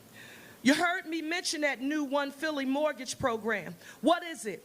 Low-cost mortgages for more home buyers, provides a 30-year fixed-rate loan with a low down payment, very low interest rates, and removes the need for private mortgage insurance. And the city will work with financial institutions to create a more user-friendly mortgage product. And you can earn up to 120% of the area median income so that you can qualify. Why does this become important? Because if you can't meet the underwriting criteria in the prime industry, you'll never have access to the opportunity to be a homeowner. Next. All right, we're going to go back to the state of California and the Department of Education, all over funds that the state will not receive from the Trump administration. The classified staff who represent administrators, school board members, county superintendents, you have heard in a singular voice how this is an illegal action and immoral action that has grave harm for the students in our state, and it must be reversed immediately. We call on Congress to take up its leadership, to say that they will not stand to have their powers usurped in this illegal action to impound these dollars that have already been allocated to our communities and for our schools. And we will pursue every legal avenue available to us to have these funds restored. I want to thank all my colleagues who are here. I know that they're happy to help answer any questions that we may have from any of the media. And so at this time, I'm going to turn it over to our communications director, who will help us navigate any questions from the online folks or from the folks who are here in the room. Thank you so much, Superintendent Thurmond. We'll start with any questions in the room. Cecil Hannibal, KCRIU's. Walk us through, any legal action you plan to take next. What are the next steps in this process? That question will be addressed by our Chief of Staff, David Shapira. Good afternoon. I'm David Shapira, Chief of Staff of the California Department of Education. We cannot discuss any ongoing legal action, as the superintendent stated. We are considering all possible remedies, communicating with our partners in the Attorney General's office, other departments of education in other states to see what they're experiencing at this moment. So all legal remedies are on the table. But I think, as the superintendent mentioned, importantly, this isn't the first time that the Trump administration has tried to unlawfully withhold funds that were appropriated by Congress. We have engaged in litigation multiple times this year, and we have been successful. There have been multiple decisions by multiple federal courts across the country who have said that when Congress appropriates dollars, the Trump administration does not have the authority to unilaterally withhold those funds. And so we have succeeded at multiple turns, and we anticipate that any ongoing or future efforts to withhold funds from our school system that have been appropriated by Congress will be met by the same results that they have been met with so far in the federal court system.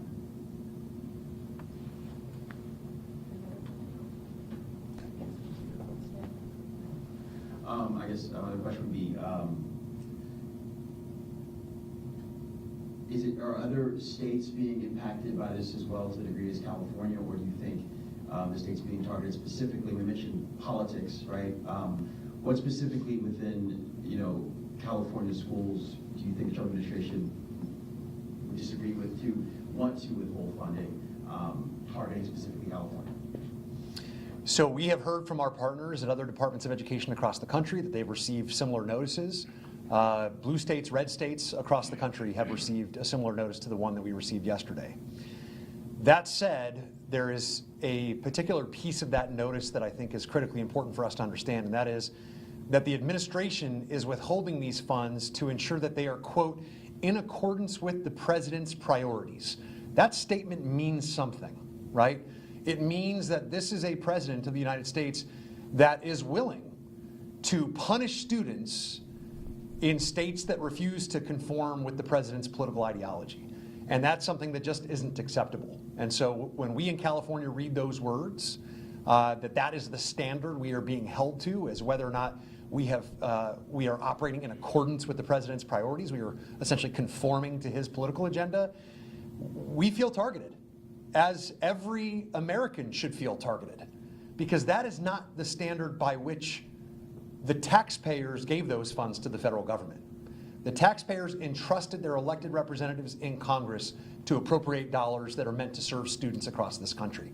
Those should not be held hostage by the priorities of one person, and that's what the notification said.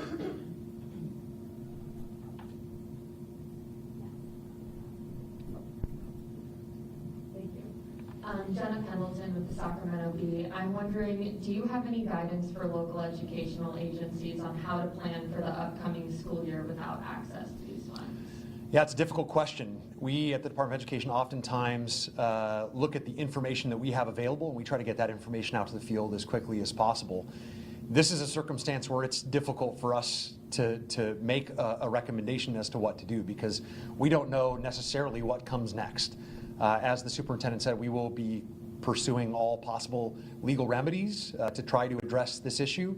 And our hope is that the funding will be released and that the funding will come out into the school system to meet the needs across our state. But individual LEAs are going to have to consult their legal counsels, and they're going to have to make the best decision for their communities based on the information that's available today.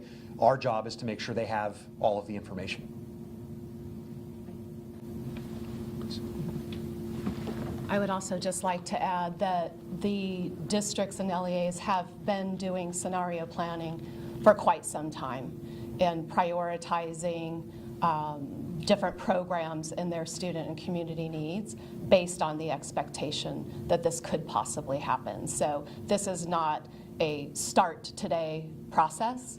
It has been under works for quite a while now. Thank you.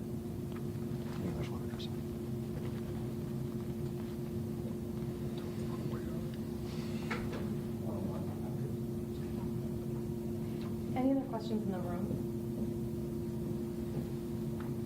I saw that too. So we do have a question from Jim Jacobs about, I'll just read the question. President Trump has been threatening to pull federal education funds from California for the past month over the issue of transgender students competing in girls' sports. The CIF tried a new method of allowing for multiple winners to share the podium at their championships here in Clovis in May. Have you had any direct contact with the Trump administration about this new method and whether or not that was sufficient enough to keep the conversation going? So I will say in that particular case, there is an ongoing investigation. There's also ongoing litigation that was filed last week by the state of California along with partners. And so we won't be able to comment on that ongoing investigation or litigation.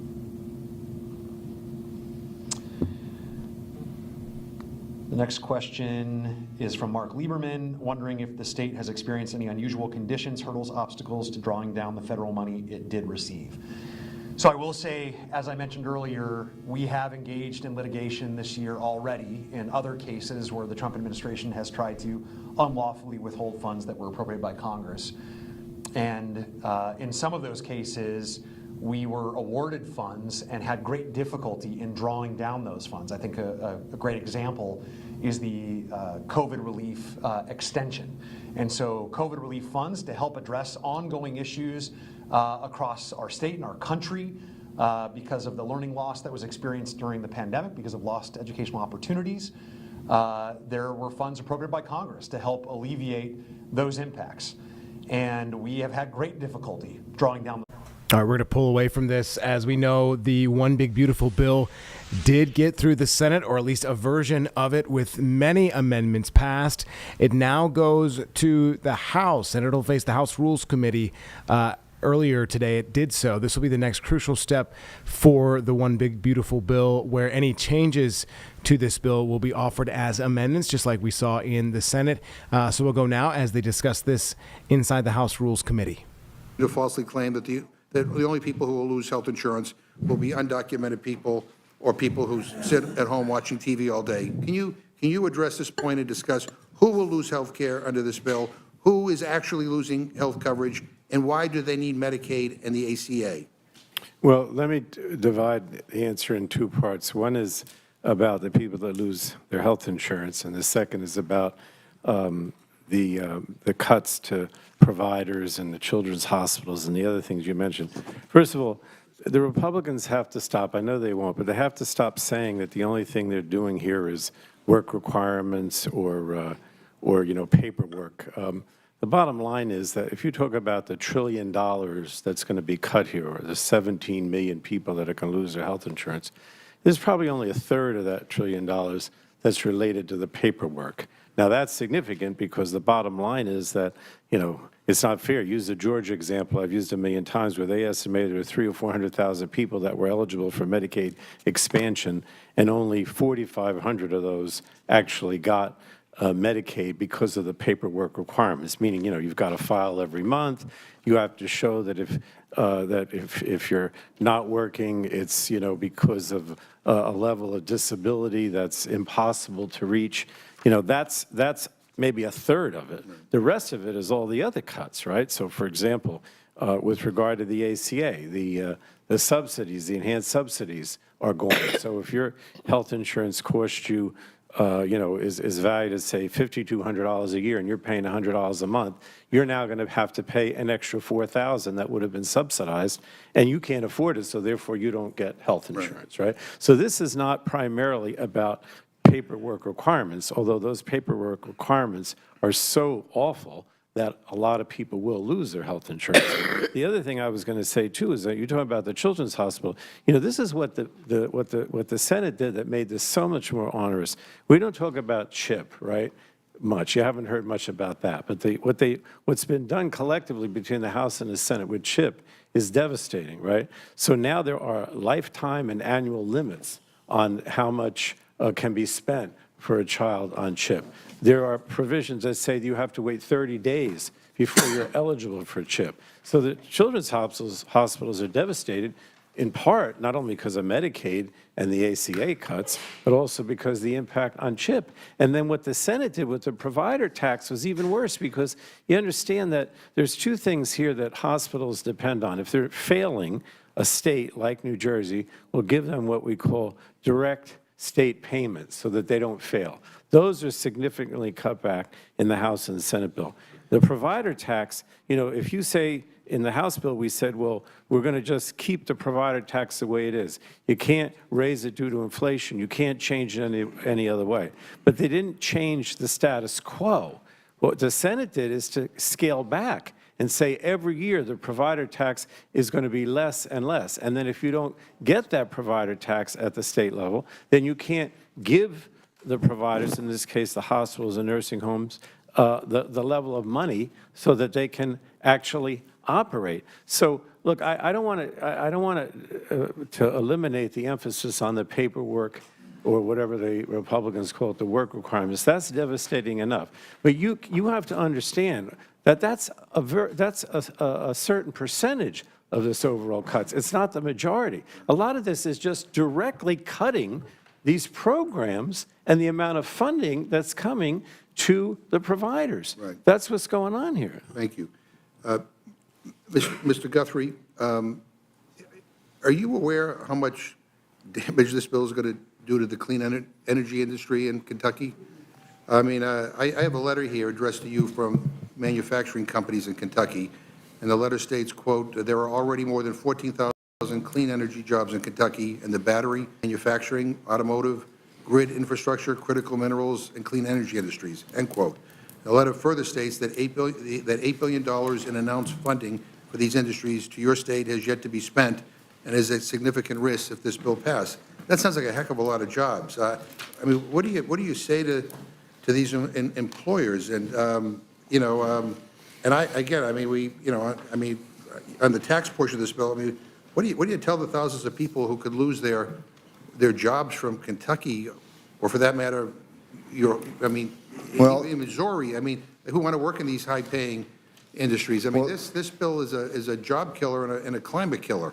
And three of the largest battery plants are in my district. One battery plant, Ford offers a good product people are going to buy. They were going to build 2 battery plants in my district. They built 2 plants. They're going to equip one because they make a good product and people are going to buy it. They're not going to equip the other. They're looking for other uses for it. The other one is actually in my hometown. And I say this, and I've told people who've asked me about this, I think if people choose to buy an electric vehicle, that's absolutely their choice. I don't think it's the federal government's job to mandate them to do so. And I think it's better off for the American people, regardless of what the specific issues. But I think people are going to end up buying these cars because they're good products.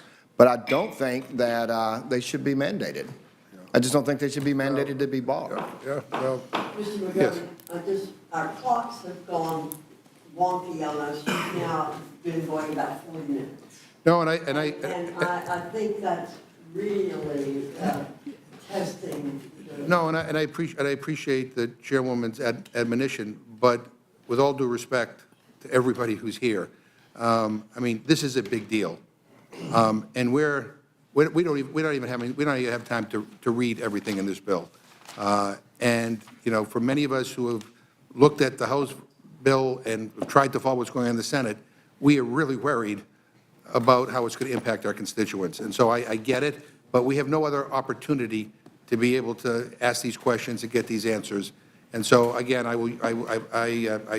apologize to the panel, but this is important, and I will Can I finish my thought, though? Oh, yeah, yeah, okay. But if I was a business and my member of Congress was not going to mandate that people buy my product, Well, they're not I might mandating- send them a letter as well. We're not mandating you to buy a product. Well, they're mandating you have we're to not. buy We're- electric. We're actually trying to get an industry off the ground and maybe provide a little help in combating climate change and actually being good to this planet. Yeah, and, so anyway, I think people would rather that than tax cuts for Jeff Bezos. I yield back. Thank you very much. I want to take 5 seconds. We've heard mention of people who are on SNAP and on welfare having complicated lives. Let me tell you, the most complicated lives of the people in this country who are working 40-plus hours a week to pay their taxes and deal with their children and health care and other things. I don't hear too many people defending those people. Madam Chair, with all due respect, the majority of able-bodied adults on SNAP work for a living. And the majority of people on the program are children and they're senior citizens. So let's not leave the misimpression that, that program is just for people who don't work. Mr. Norman? I want to thank all the committee heads, Chairman, for what you've done. The first bill that we put out, each of you worked hard to get. Each of you had things and were part of the process. Our Democrat colleagues, no one voted for our bill that the House sent over. No one agrees with giving money back to the taxpayer that they earned. And to have my good friend, Mr. McGovern, question whether there were really people who are able-bodied, and it's not that many of them, you hadn't been in the real world. You go to that restaurant, you go to that electrician, you go to that tire manufacturer. Every day, the number one concern is getting people who are willing to do hot work. It's not there. You've been in government too long. And all I would say is that the founders and the 56 signers of the Declaration of Independence would be astounded that we're sitting here talking about something that we hadn't read fully. We hadn't got a copy of it. Now, Mr. McGovern, I do agree with you on that, the fact that we should have it in hand.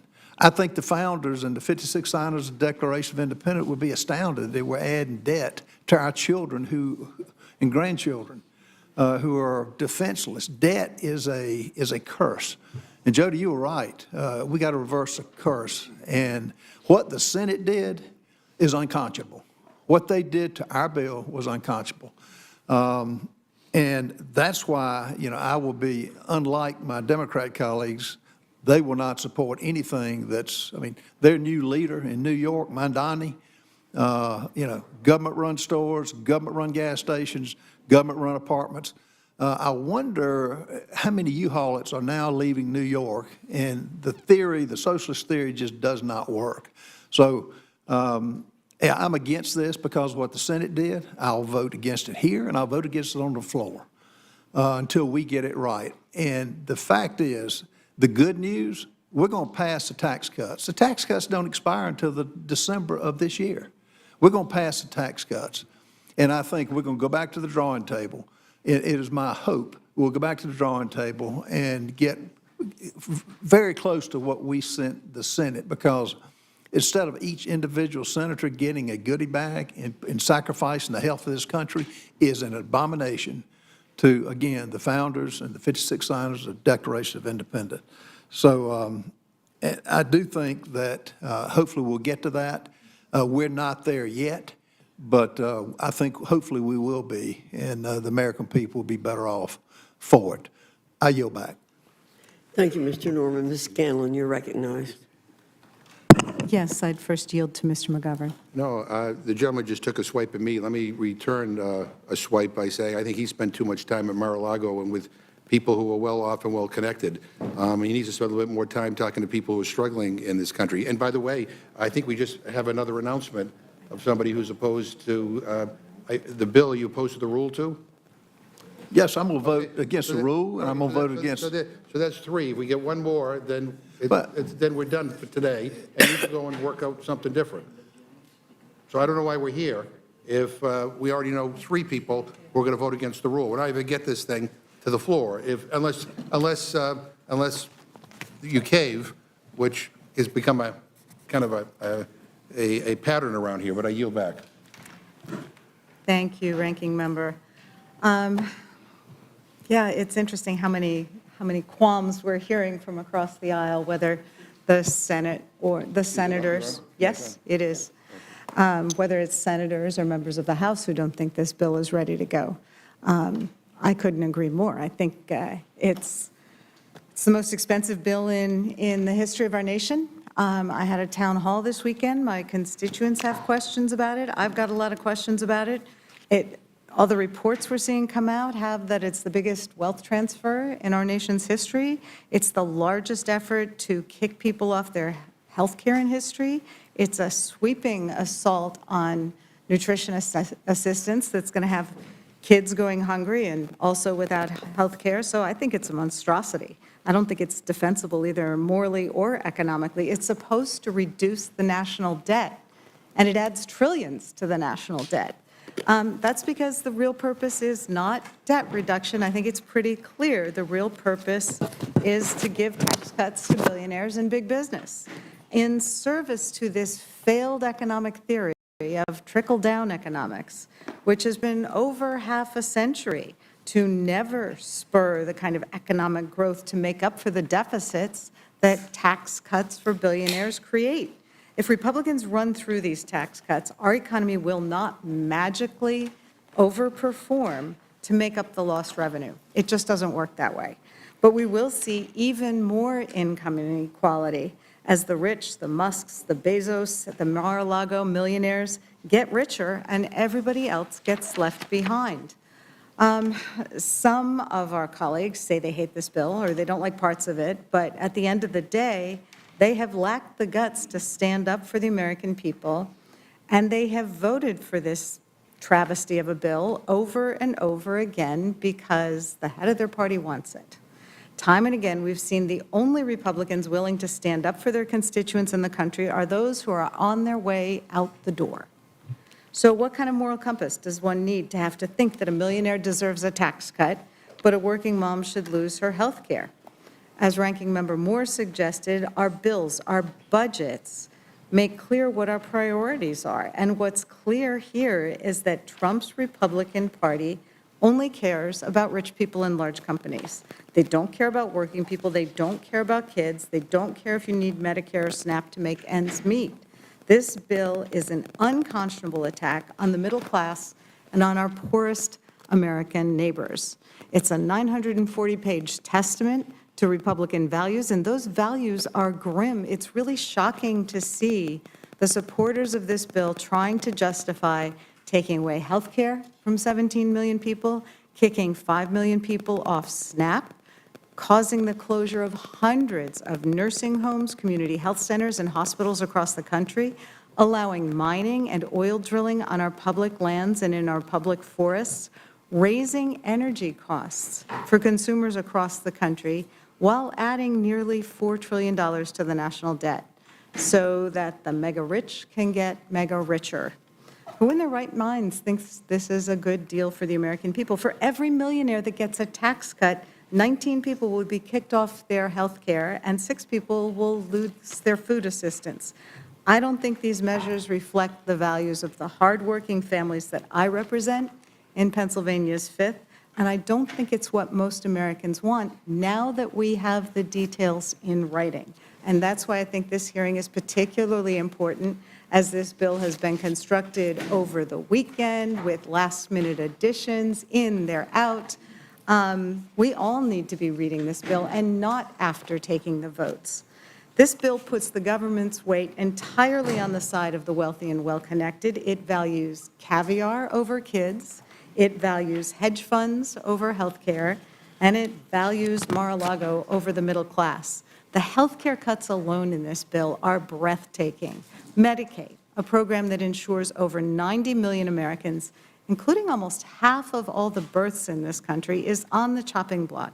The bill slashes state funding, imposing work requirements and paperwork traps, and repealing incentives to expand Medicaid altogether. And the Republican justification for these Medicaid cuts is bull.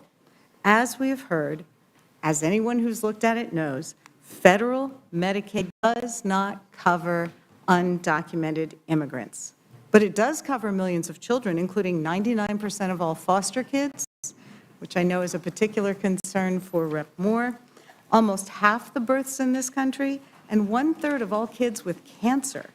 And that's whose health care coverage is being threatened by this bill. The work requirements are a particularly cruel hoax. They don't increase employment, they just increase the red tape. And I thought our Republican colleagues were against bureaucracy and red tape. When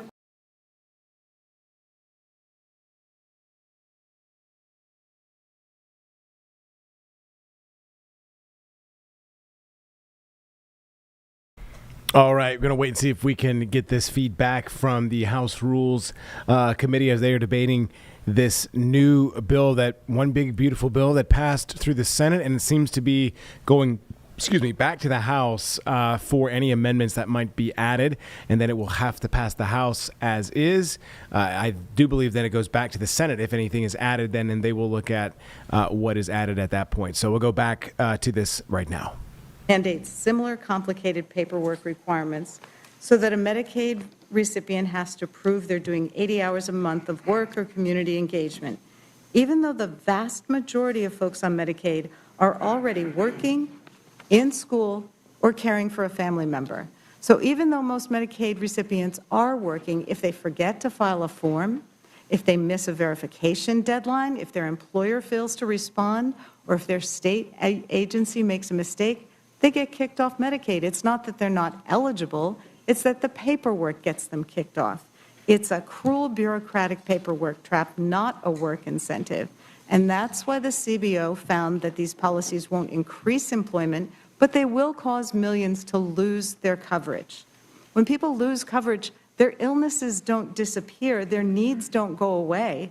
They go to the emergency room, they delay care until it becomes catastrophic, they miss bills, they lose their homes to pay for treatment. Ultimately, people will die due to the loss of coverage. That's the real-world impact of this bill. But many of our Republican colleagues don't seem to get that. Mitch McConnell said people will get over it. Joni Ernst said, and I quote, "We're all going to die." And today in this meeting, we're hearing statements that show an unfathomable callousness towards the American people who are going to lose their coverage. I had at my town hall meeting this weekend parents of kids with disabilities who overwhelmingly rely on this coverage. And the idea that they could navigate caps on coverage for their kids is simply astonishing. Plus, we're hearing from every corner that the Medicaid cuts are going to cost hundreds of nursing homes. We've got a list now of 537 nursing homes that are at risk of closing. One's in my district, 2 are adjoining. This is going to cause nursing homes, hospitals, and community health centers to close. It is really mind-boggling. We know that more than 60% of long-term care residents rely on Medicaid. But this bill cuts that funding while simultaneously eliminating staffing requirements at our long-term care facilities. So people aren't going to be able to afford the care, and the care they get isn't going to be as good as it is now. That's a recipe for disaster. We're going to see facilities shutting down and horror stories of abuse, neglect, and poor conditions. Then there's the gutting of food assistance. The bill imposes harsh new work requirements for SNAP that would kick millions off the program, including, as we've heard, families, seniors, veterans, and foster youth. It turns LIHEAP assistance into countable income.